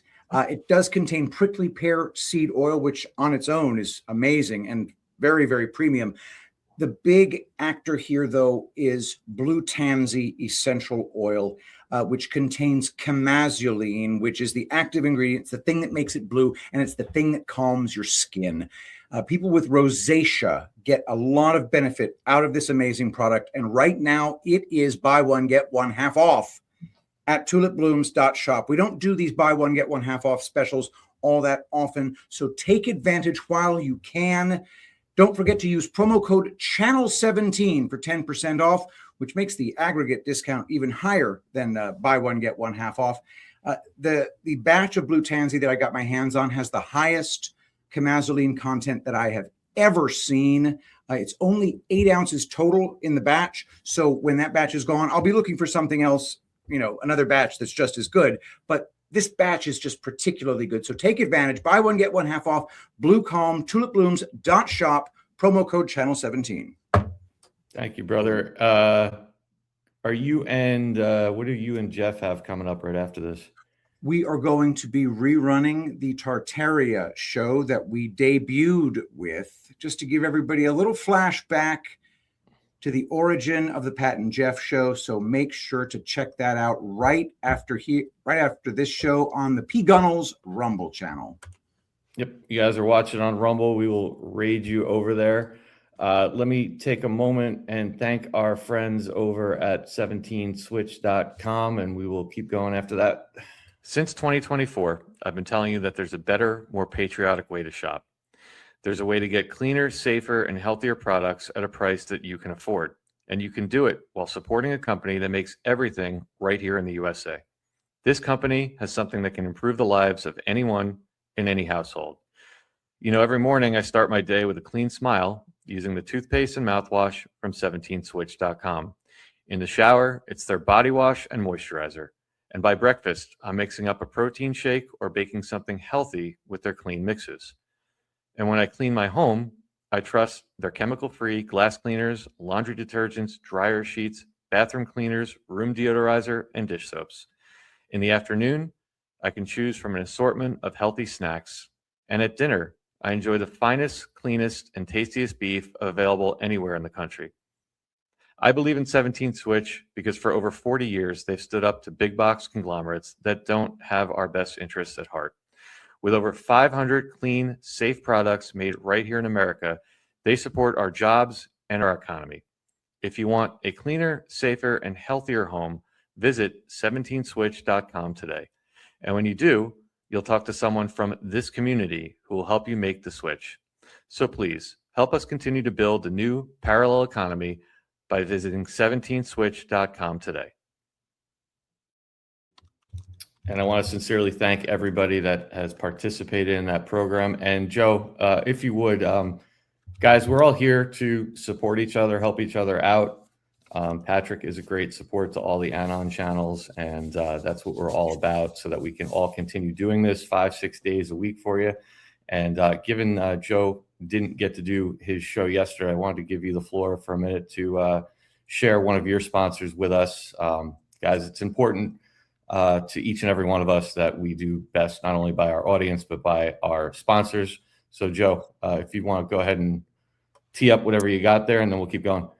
Yeah, my man, I appreciate it. Going to these events, people have seen here in the last year or two since I started podcasting, I've been struggling with my weight a little bit. So I teamed up with Unicity.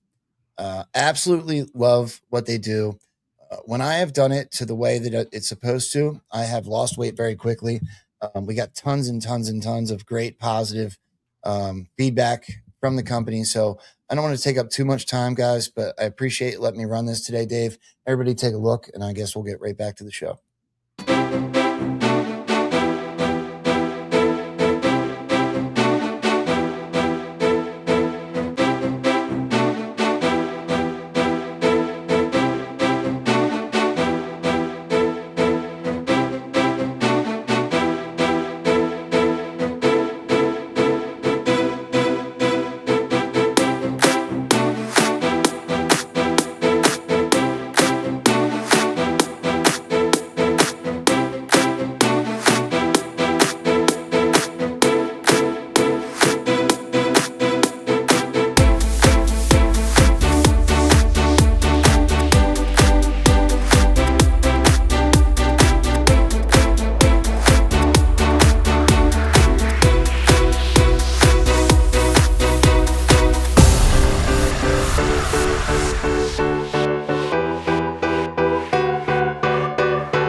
I believe in this product, and it's for personal reasons and also professional reasons. I'm going to tell you a story about the operating room today in just a second. I was 54 years old last year, and I had a bunch of issues. I gained some weight. I was on a blood pressure medication. I thought this was a normal part of aging, but then I was voluntold, you really should try this product. This is a natural alternative. It's going to address all these metabolic health issues. And so I tried it. The product works. Straightforward. We did the research. We looked into it. We tried it. We developed our own stories. We developed our family stories. And this was very powerful for us. Within 3 to 6 months, I normalized my triglycerides. I was off my blood pressure medication. My psoriasis is gone, and I'm down 30 pounds. And I felt fantastic. I felt a new mental clarity and lots of energy. I was convinced. In the operating room today, I gave anesthetics for 4 people who needed total joint replacements, total knee arthroplasty, it's called. And this is where arthritis has become so advanced that these people need their bones chopped off and metal implants put into their knee so that they can walk and they can function. This is an end stage severe problem. We know that high triglycerides, high HDL, surfaces of the knee joint and all joints. I realized that these were common themes to what we're talking.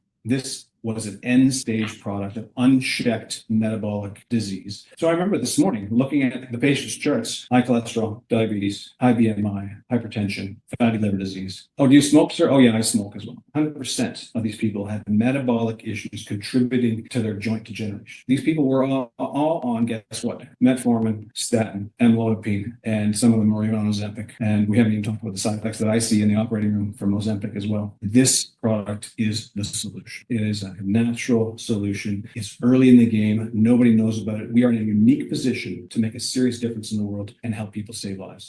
If you're ready to reclaim your health and feel great again, go to rambospecial.com.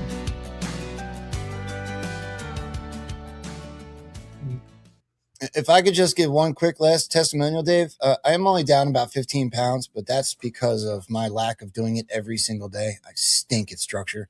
But I will tell you, my blood pressure is fixed.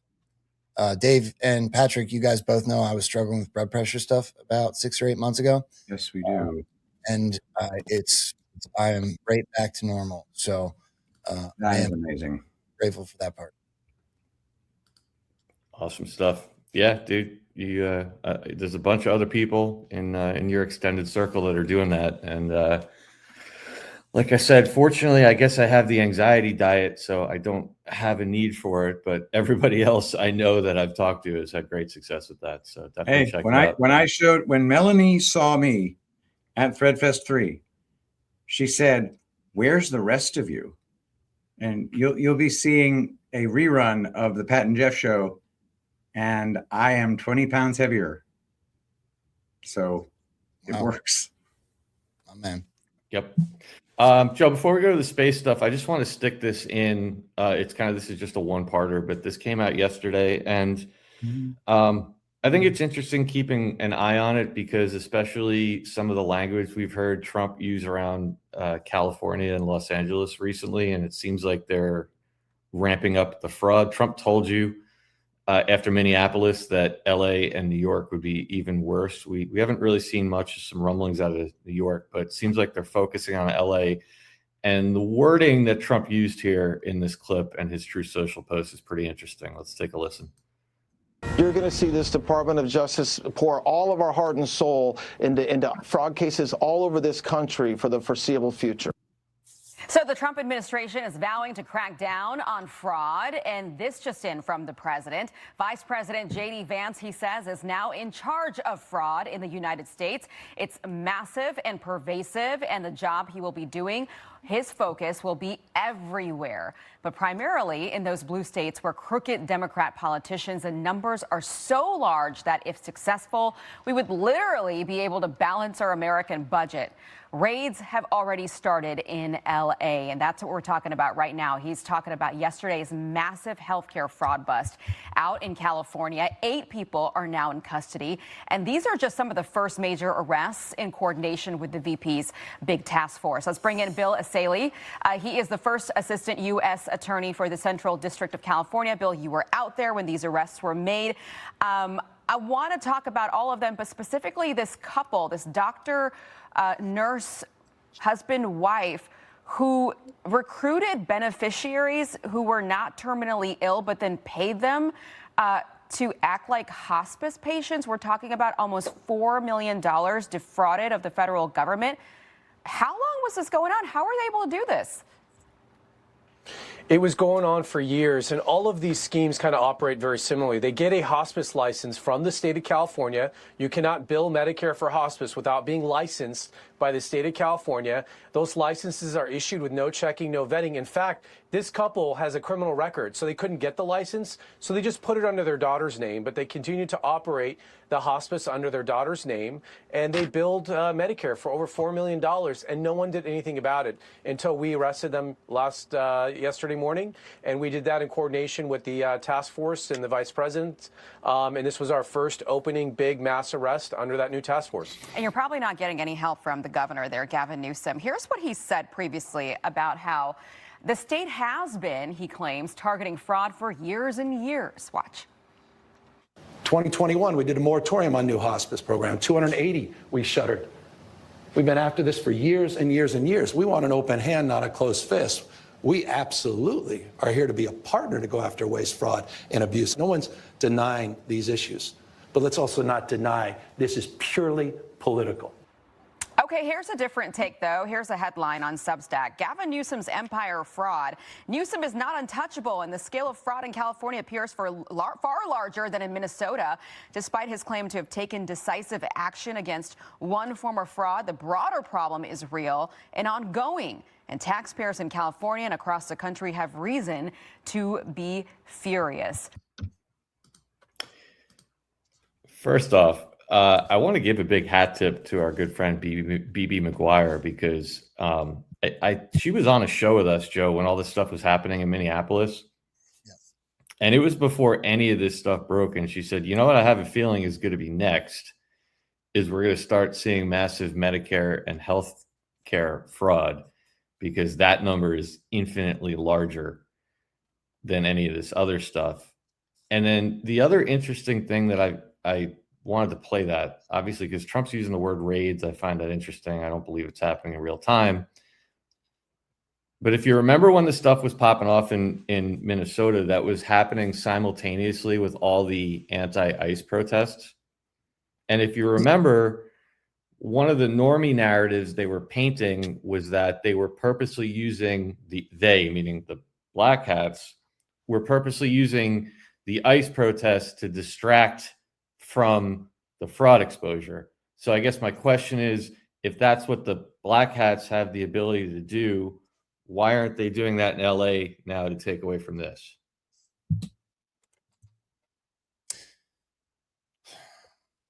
The whole thing is full of distractions. We're going around the moon. The news is talking about like misshaped rocks on the surface of the moon. There's everything we're watching is a distraction from something else. The Iran stuff, the missiles, and everything. You have to sit back and say. That's why I went on the rant about Donald Trump being the main character. There is so much going on that one man couldn't possibly be overseeing all of this. Could not possibly. The fraud exposure in California, it goes right back to when Donald Trump said, I broke in, I invaded. And I mean, this stuff has been going on. I hate to keep bringing it up, but look at the sealed indictments. This is not, we're being kayfabed our way through believing that we figured it all out and we're going to hold them to justice. When really there's been an operation going on to disclose that to us. It's the same rant over and over because it's the same thing over and over. I apologize, but no, you're right. And at the end of the day, I think people are going to look at that and say, okay, that's great. You clipped a $50 million scheme or whatever that was. What about whatever it ended up being $18 billion in Minneapolis? Nothing ever happened, going back to the nobody's getting in trouble thing. Dave, think about it. It's still foreign infiltration, right? Somalians in Minnesota, right? I'm sure there's going to be foreign interference in California, foreign interference with election machines out of Venezuela. It's all foreign interference. Okay, we're up to 0 arrests. Well, are we? That's where I'm at. Yeah. Count me in there too, dude.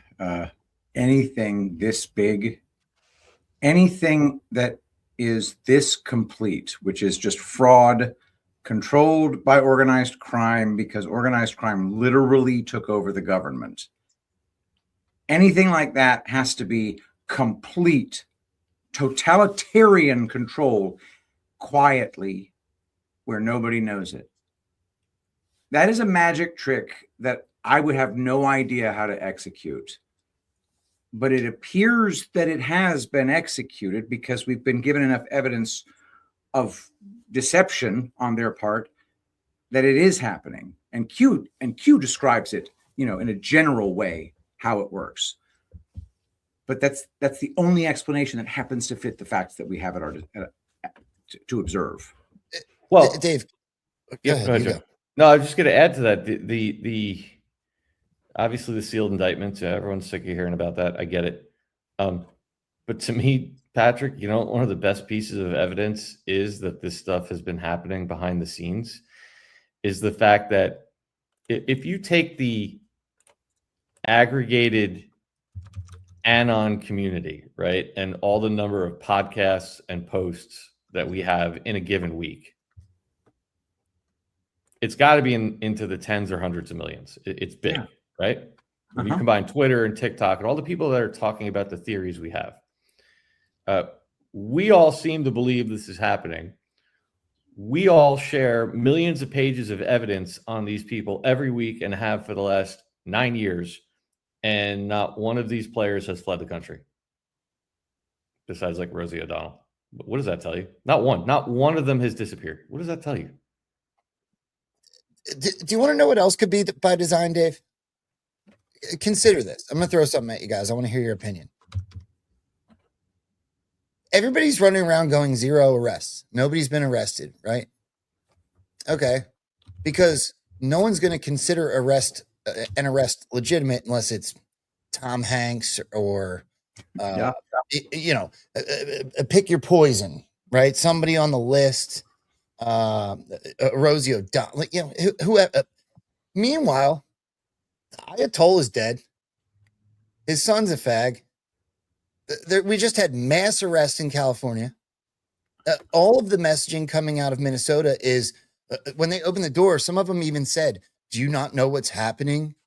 Like what's going on? They're insinuating something's going on. And Nick Shirley's just showing up going, why is there no kids here? But why is there no kids here? And they're like, do you not understand what's going on right now? And they're slamming the door on him.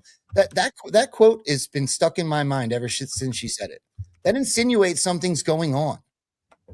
When they show the Leering Center and they print sweatshirts and they plaster it all over everybody, amplified messaging, amplified messaging, amplified messaging.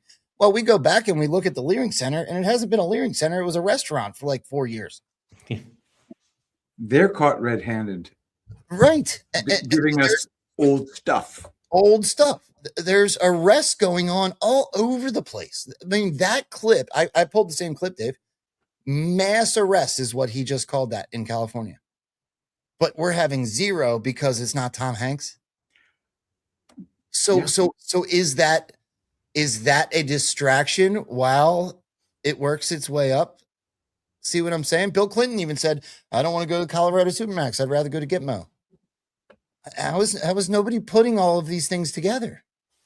There is a psychological operation going on while this stuff is boiling to the surface. Yep.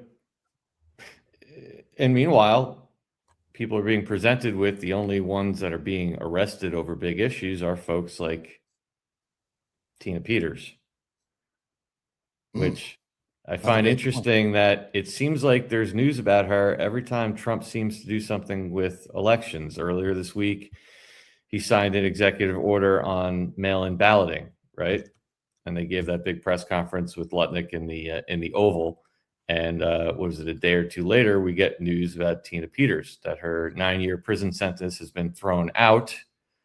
And it said, Patrick, actually read the right side there. The 3-0 ruling kept Peters' conviction for the data breach, but found that the judge violated Peters' First Amendment rights by taking her political views into account during sentencing, according to the New York Times. The case will now go back to the trial court in Mesa County for resentencing. However, the appeals court also found that President Donald Trump's attempts to pardon Peters were null, noting that the president's pardon does not reach Peters' state offenses. Quote, we are unaware of and can find no historical record of any instance of a president pardoning someone for a state offense, the judges wrote. We can fix that pretty quick, can't we? Mm-hmm. More seating. We kidnapped the Venezuela guy. We killed the Ayatollah. Freaking AI Netanyahu's got 6 fingers. I can't see it. There's more going on than meets the eye. It's just that clear. I don't think she's in jail. I don't think she When's in jail? Ashley Babbitt's not dead. There is no Ashley Babbitt. Better answer.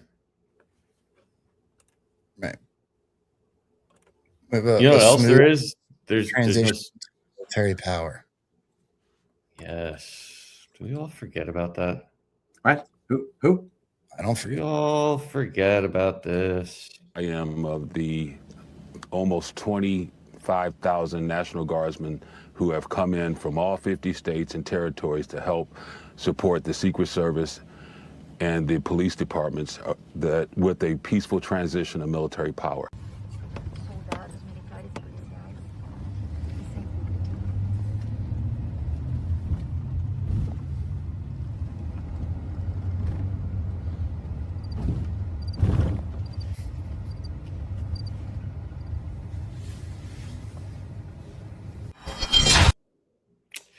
Hat tip, real AF Patriot. I don't care how dark it looks. Can't forget what I've seen.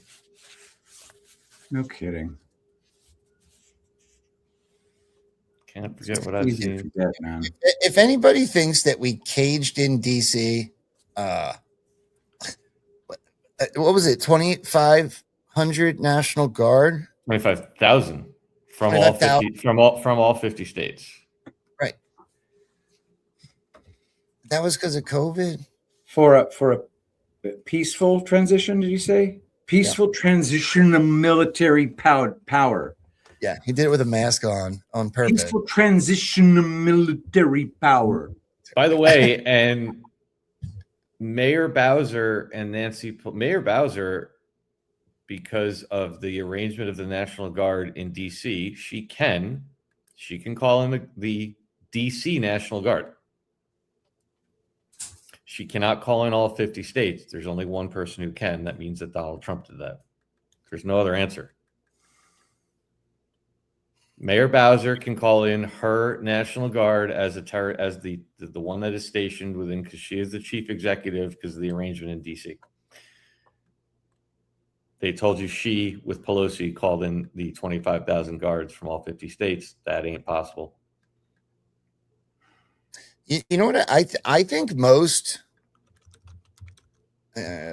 people that are in our position or something close thereof tend to forget all of those things that happen, and they play in the current narrative, and that current narrative puts them way in the weeds. There's just no way you can look at everything, apply it all, and not see that there's some sort of beautiful painting being put together in front of our eyes. Yep. Beautifully put. Let's talk some NASA, Joe. What do you got here? Well, I wanted to give Gizmo a hat tip because I saw this one this morning. We woke up real early to get ready for this show. By the way, guys, I don't think we've asked yet. Hit the positive affirmation button on whatever platform. Thumbs up. Hit the red pill. Hit the heart, drop a comment, share the show. Yeah, Gizmo put a few together, but I found this one really interesting. So Dan Scavino posts at 1:02 a.m. So that's 1:02 military time on April 3rd. Just a picture of the moon. Now, I've been saying multiple times that it looked not a picture. That's a picture of a tiny, tiny bit of the moon. That's not the moon. Well, that's also very interesting. Yeah, that is not the moon. I know the moon like the back of my hand. I study the moon because I believe it is a map of the world's lands. That is just a bit of moon as seen through a telescope at extremely high magnification. Okay. Well, that's also interesting. 1:02 a.m. You go to drop 1:02, and I've been saying this whole time that I thought the countdown was another hint at the same thing we were getting for the week prior with the green screens on Donald Trump, almost as if a go code. And then the White House, right after this, posts Godspeed. And look at what 1:02 has right there in it, but Godspeed. Godspeed. I feel like the moon thing is a signal rather than April 1st. I mean, for crying out loud, we shot this rocket off on April Fool's Day. Donald Trump has told us every day in America is like April Fool's Day for years now. Yeah. They think I'm playing a trick on them. They think I'm playing 4D chess. Do you know what that means? I know what that means. I just want to make sure that this does not get lost on anybody. So you're telling me 1:02 a.m. Yep. Perfect banger for Q drop 1:02, and on the same day The White House tweets Godspeed? Correct. Bro. Yep. That's friggin' nuts. Yeah. And to add to it, even Fox News is, go ahead, Dave. What do you Wait, got? before you do that, I just also want to throw in, this is the same decode by Ripcord. He also noticed that at 12:31 a.m., so that's what, 22 plus 9, 31 minutes. Did I get that right? Before It'd be Q drop 31. Wait, what do you mean? Yeah, 31 minutes before that, Elon Musk threw Godspeed under NASA. So that would be a 31-minute difference. Did I do my math right? My freaking 12:31 a.m. to 1:02. You nailed it. Yeah. Drop Hey, 31. we just acknowledge that Elon Musk is busting out Godspeed in the exact same time frame here. Yeah. Well, and referencing 102 again. So I'm just doing this on the fly. I actually did not look at this before. But holy crap, think about what we've been talking about all the foreign stuff. So 12:31 a.m. to 1:02 a.m. would be 31 minutes. 31 minutes. Patrick, read drop 31. Q drop 31 of November 1st, 2017. World stalemate. We all have the goods on everyone else. That's part of the reason why some things that tie back to foreign heads of state will remain classified. Not all. We are in one of the most critical times of our country. Trump and others are working to balance the we're doing well for America, for the common person to endorse, while at the same time purify our government and remove the bad actors who are entrenched. There is so much string pulling and blackmail that we need to cut these off to truly gain the power granted to us by the patriots and hardworking people of this great country. Holy Smasher. crap. That's a smasher. Damn. 31 minutes apart. Wacky how that works. And if you think that even the mainstream media isn't getting involved in the space is fake and gay conversation, take a look at this. Because they want to deal with the questions. Well, listen. But you can't just say, okay, there's a cone. It must be on Mars. Before I even knew that, I looked at it and I said, that looks like broken rock. That's broken? That's smooth. Yeah, I gotta be honest, it does look a little smoother than I would think. Look at all the rocks around it. There could be a little mystery behind this. I don't know. A little mystery? I don't think that a Martian left it behind. I certainly don't think a human being did. Well, put it this way. If you're going to go from planet to planet. A naturally occurring mystery. If you're going to go from planet to planet, you're going to need a cone. Right. So to know where to go and not to go. You dribble a ball around? Or to know where to go and where not to go. Yeah, but if you're an alien, you're not going to be on the moon. Right. You can go someplace nicer. That was Mars? That was Mars. Mars has water, right? Which one has water? Well, the moon has frozen water. Frozen water. And I think Mars has got water. Can you look into it? Chris Chulo, do you know, does Mars have water? I don't know. All right, thanks. That's right. There is water on Mars. Yeah. All right? So water made that cone? Please. All I know is Mars bars. All right. Yeah. Wow. What is happening? I'm an alien. I'm not going to be on the moon. I'm going to be where there's water. I love how they're all sitting there like, is there water on Mars? Like there's 30 people in that studio. Somebody doesn't have Google in front of them. Yeah, somebody has the Googs real quick. A bunch of idiots. Yes, they are. I like the fact that they're analyzing snapshots from NASA photos. Dude, it's happening everywhere right now. And I think what I'm realizing is that, look, this is why I always say that no PSYOP is wasted, because I don't think we realize, like, I believe, Patrick, you might know better than me, but I believe in terms of views that I don't want to call it even flat Earth, the non-globe Earth NASA Lies content on YouTube peaked in 2015. If I have that right, it was one of the most searched topics on Google. I don't know the answer to that question. Yeah, I didn't know Flat Earther until 2019.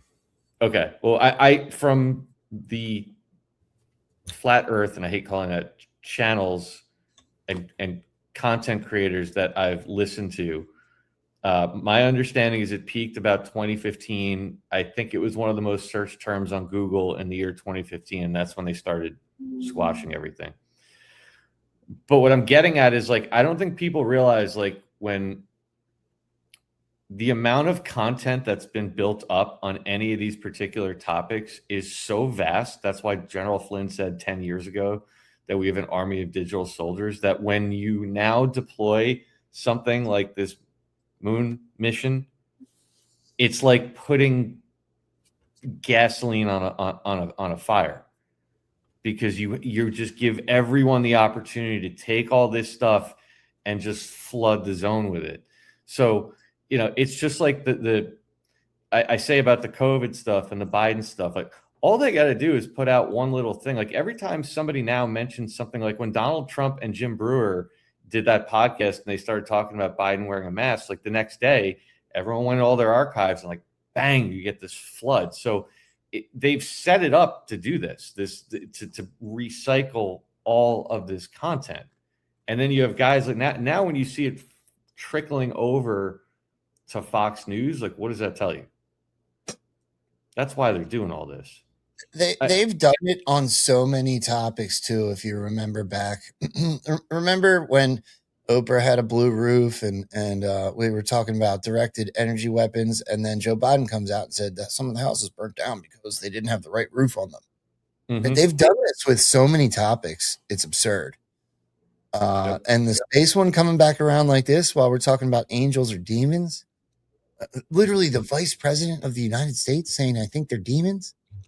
If you look at the internet right now, you're going to see objects hitting the moon and sound resonating off of the moon. You're going to see different people with weird eyes that look like lizard eyes. I don't know if any of this is real or it's fake at this point, but it's getting messaged like crazy.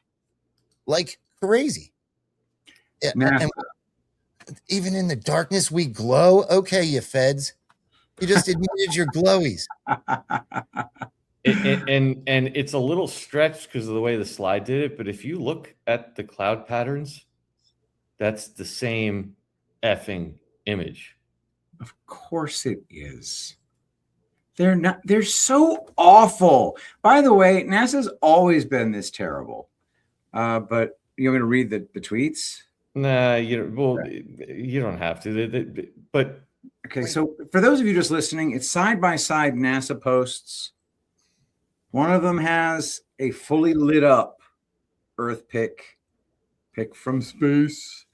And the other one has one where it's just a crescent of light. By the way, you could see the crescent of light in the friggin' one on the left too. Right. So they're just friggin' slobs making this crap. But these are just and it's the exact same cloud cover in both cases. But NASA is claiming this is a view from space at 2 different times of day. Anyway, they're gay. And by the way, you know what I love about this PSYOP? What? It's not causing flat Earth, round Earth arguments. They're doing it in a way where the average person is just questioning why. In other words, a lot of people are seeing things like this. We don't have to get to that conversation yet. Yeah. What they're doing is they're highlighting the fakery. That's what I see, is everyone is calling out the fakery, which at least starts to break that matrix and lead people to ask the question as to why. That's step one of anything, right?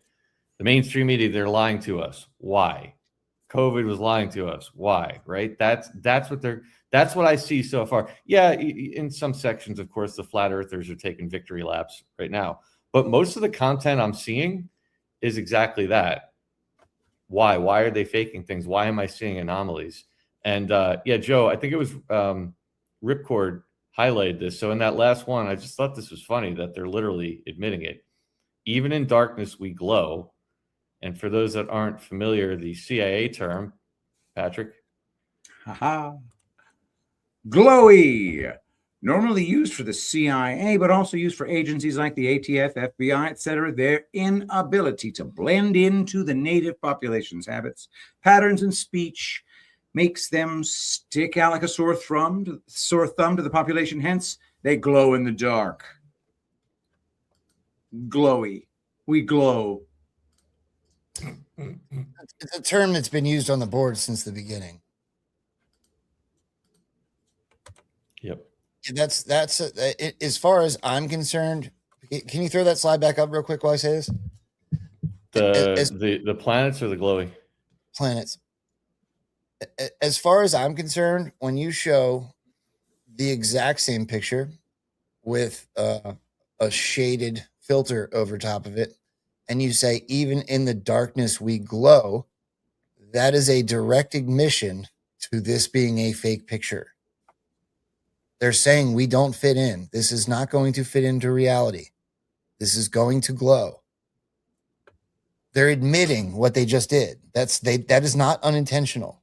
God. Even in the darkness, we glow. Yep. Speaking of green screens, you're getting by the way, you don't have to agree with what this gentleman is saying, but I just want to highlight some of the things that people are doing that's getting a lot of attention.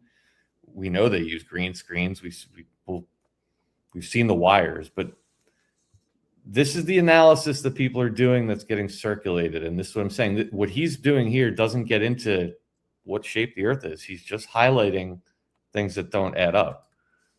Yep. I think we've caught out the spacemen again. Outstanding. We have Watch you this. Loud and clear. How about us? Different because I can imagine that's such a powerful rocket that must have felt different for you. Keep watching. One of the Notice how they're looking at the camera, right? Notice where the camera is. Just dynamic ride, a lot of motion. Because this is interesting. Potentially not being able to see telemetry, maybe even not being able to, touch switches, and it was. As you all know, Watch there's now. so much division at home right now. What is it that Look you're where he's feeling? looking up What to. message do you want to send to the American people about She what you're speaks saying? to the person. Look, watch. Stand by for a voice check from Fox News. Watch. Who does she speak to right there? Who are they all looking at? They are speaking to someone offset. Clearly. Like, when you think about it, why have they not got any windows? Why are they not showing us what it looks like outside the window, considering that would be the amazing sight that everyone wants to see? No one wants to see them floating inside. Everyone wants to see what's going on outside in space. And completely unrelated, you know the space commander, this guy right here? Well, are you aware that he works for the Navy? And he just so happens to have the explanation of an aquanaut.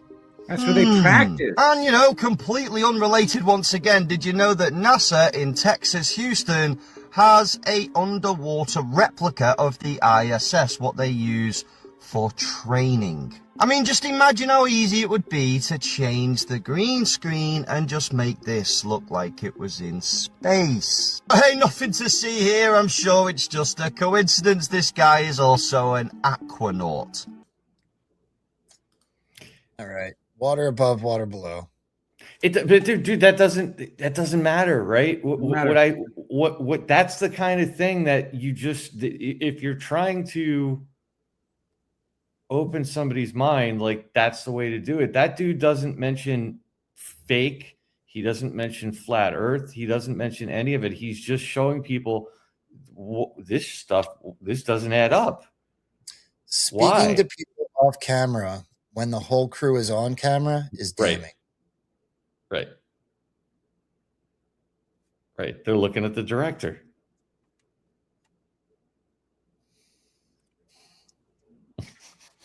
Is there any way their narrative allows there to be another person in that vessel with them? Patrick, Not on this one. There's four of them. That's it.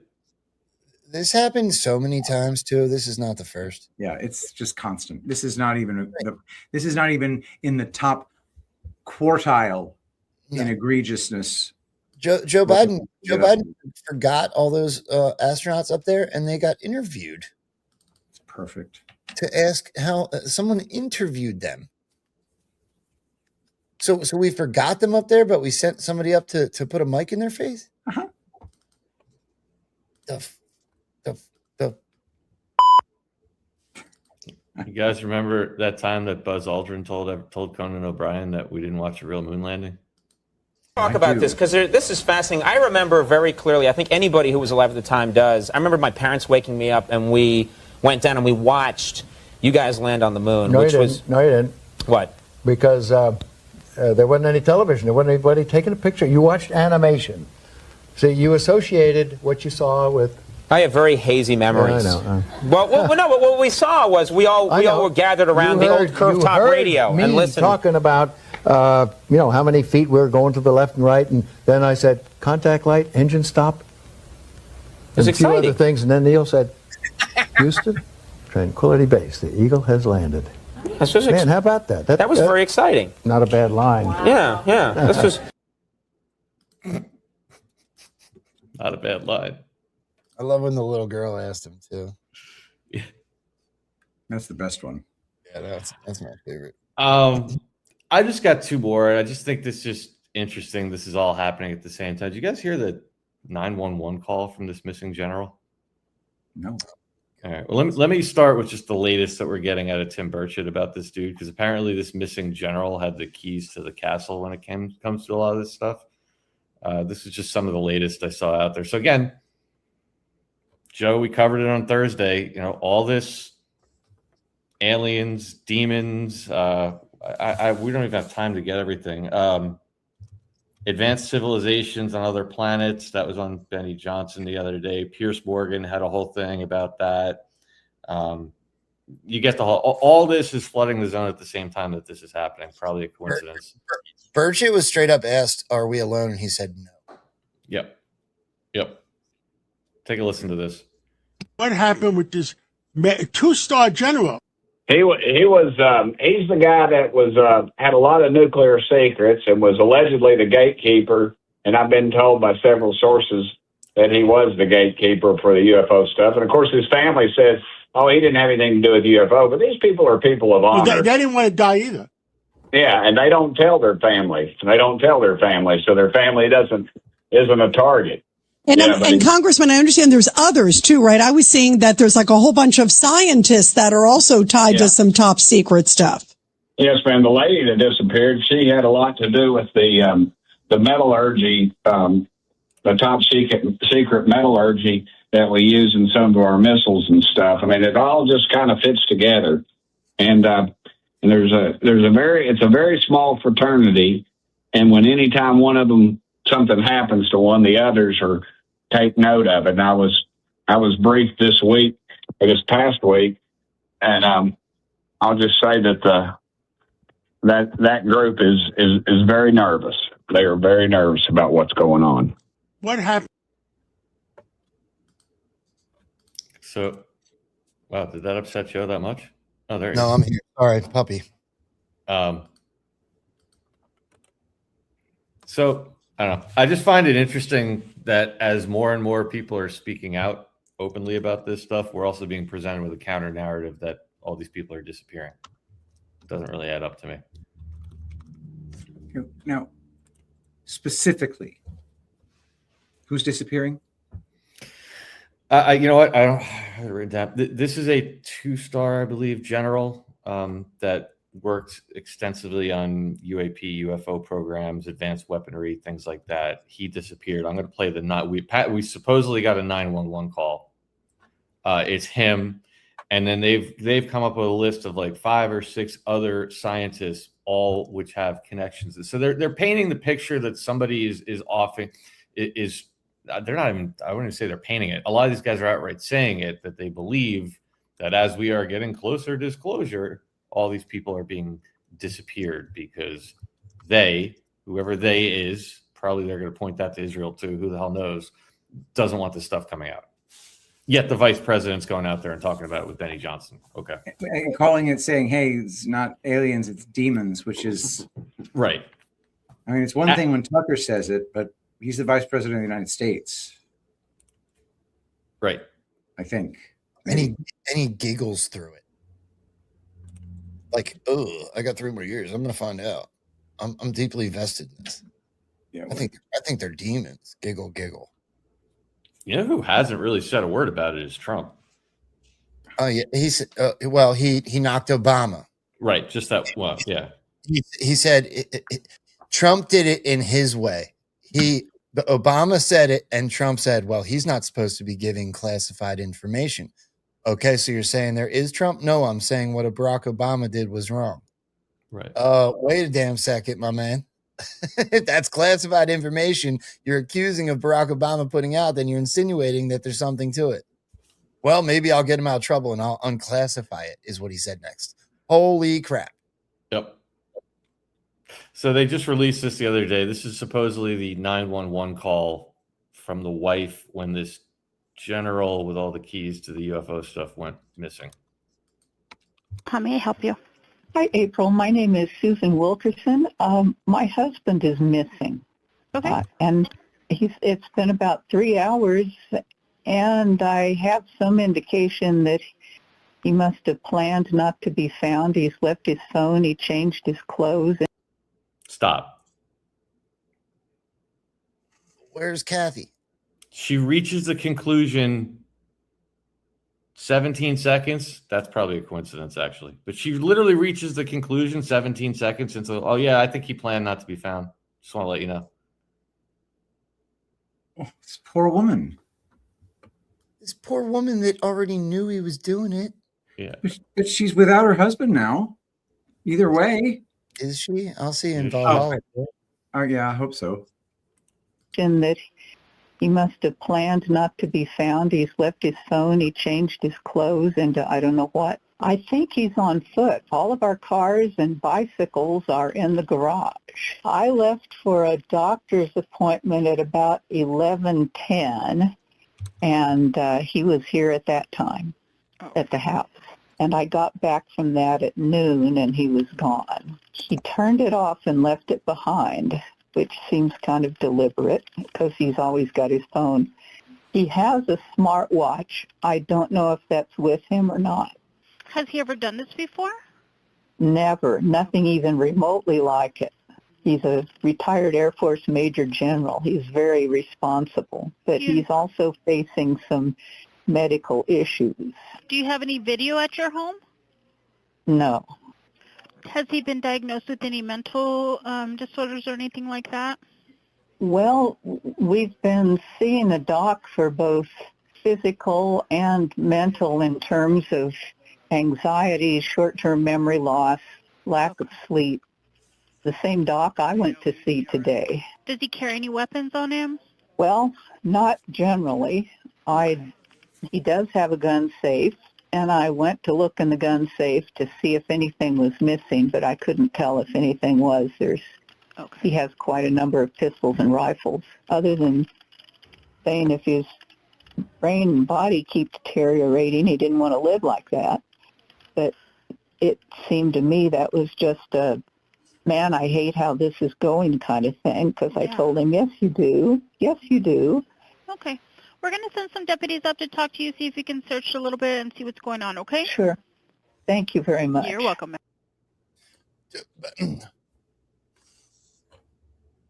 Holy crap, I think. But this is going to take some digging. Okay, so I'm just going to show you guys what I found just from listening to that clip. I'm going to have to read this congressional record. But 11:10, they said that she gave a very specific time for not knowing. Okay, so I went to 11:10, and it says RR problems. Right. I very quickly looked up Rod Rosenstein and put his name in there as well, and there is mass amounts of congressional record where their names coincide. No way. I'm not kidding. You mean the names? Okay. William N. McCaslin to be Brigadier General of Army Nominations, and Rod J. Rosenstein of Maryland to be United States Attorney. I'm pulling up tons of congressional record. S7818, Senate S7818. I have to look deeper into this. I'm just giving you the surface level. While that video was playing, I looked that up, and their names coincide. I look forward to being on the Tuesday D-Class show to talk about that. You know what else is kind of interesting? Call me Stretch Armstrong, but it's Saturday night, so why not? 1110 could also be considered 2310, correct? Yep. Okay. Who's been doing a lot of the disclosure? We just played the clip. Tim Burchett, right? Yep. That's kind of funny because he is the representative for Tennessee's 2nd District. Okay. We're all in agreement on that? Yeah. Yeah, sure. According to Wikipedia. All right. And he's been one of the most vocal ones in this D-class UFO operation. Yeah. 2310 just happens to talk about heading to Tennessee now. It's pretty cool. Q drop 2310 refers back to a previous Q drop that says heading to Tennessee now. That might be stretchy, but it is a very specific time to Rambo's point. 1110 is a very specific time. I don't know. Joe, you with us? I'm deep in a rabbit hole right now. Well, let's save that for Tuesday, dude. I think we can wrap here, dude. Unless you guys have anything else you want to hit on. I got a bunch more stuff, but we'll save it for Tuesday. We're getting a little long here. I'm great. This has been one banger of a show for me. Yeah, it was fun. Absolutely. Obviously, guys, if you didn't already know, Joe and I are taking a little road trip for the next day or so. For Joe's son's birthday.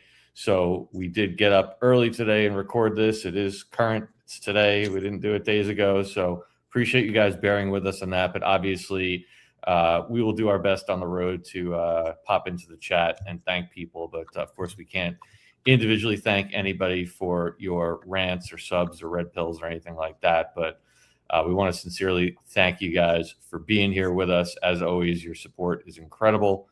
And of course, if you could please take a minute, hit that thumbs up on Rumble, the heart button on X, or take the red pill over on Pilled. Let's run down the line, do some final thoughts, and we will get you guys out of here and over to the Pat and Jeff show, where we will be rating if you're watching on Rumble, starting with Patrick Gunnels.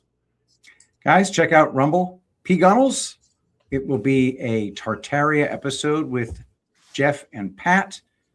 Check out tulipblooms.shop, where we are doing an incredible buy one, get one half off for the incredible blue tansy infused Blue Calm face and body oil. Don't forget promo code channel 17 for an extra 10% off.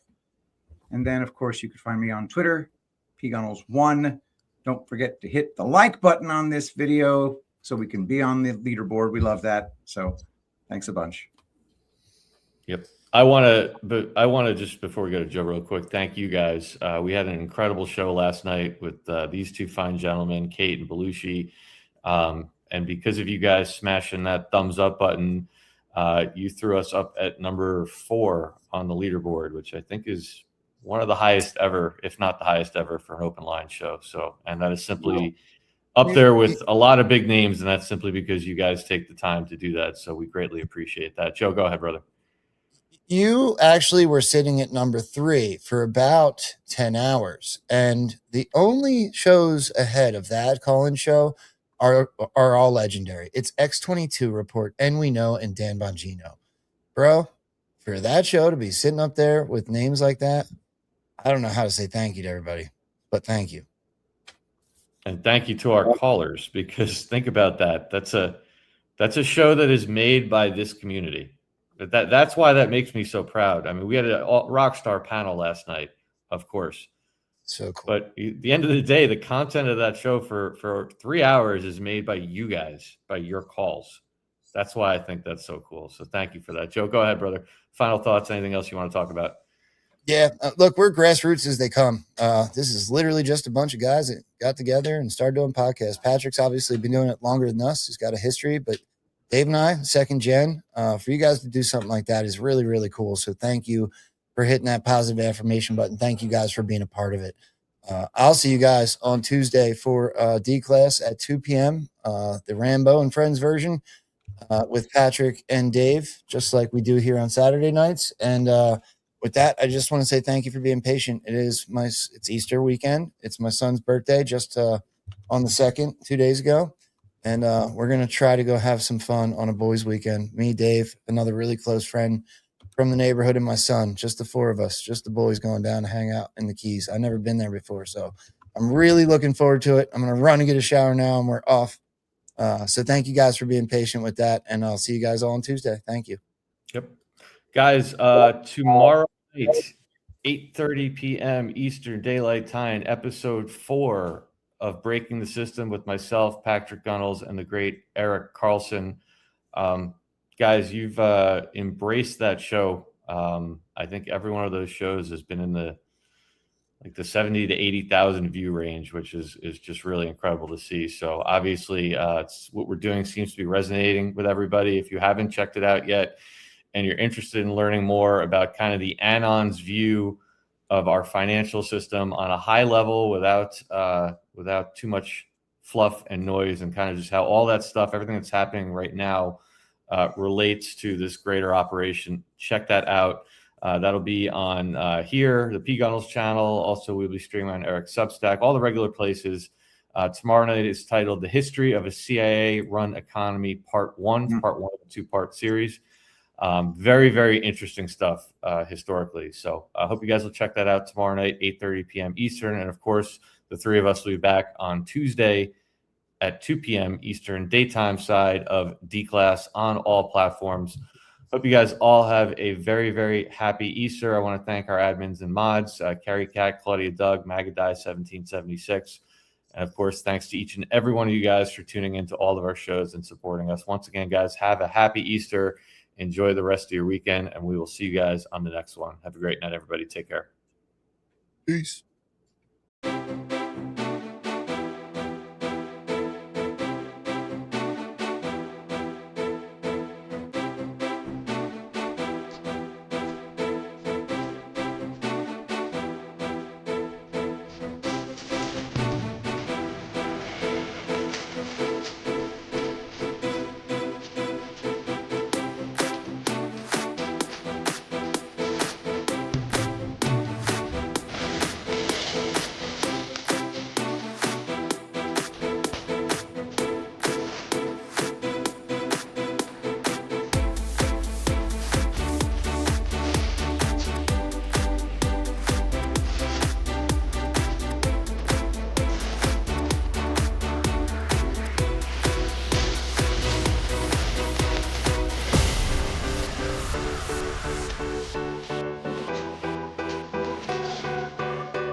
That's treason.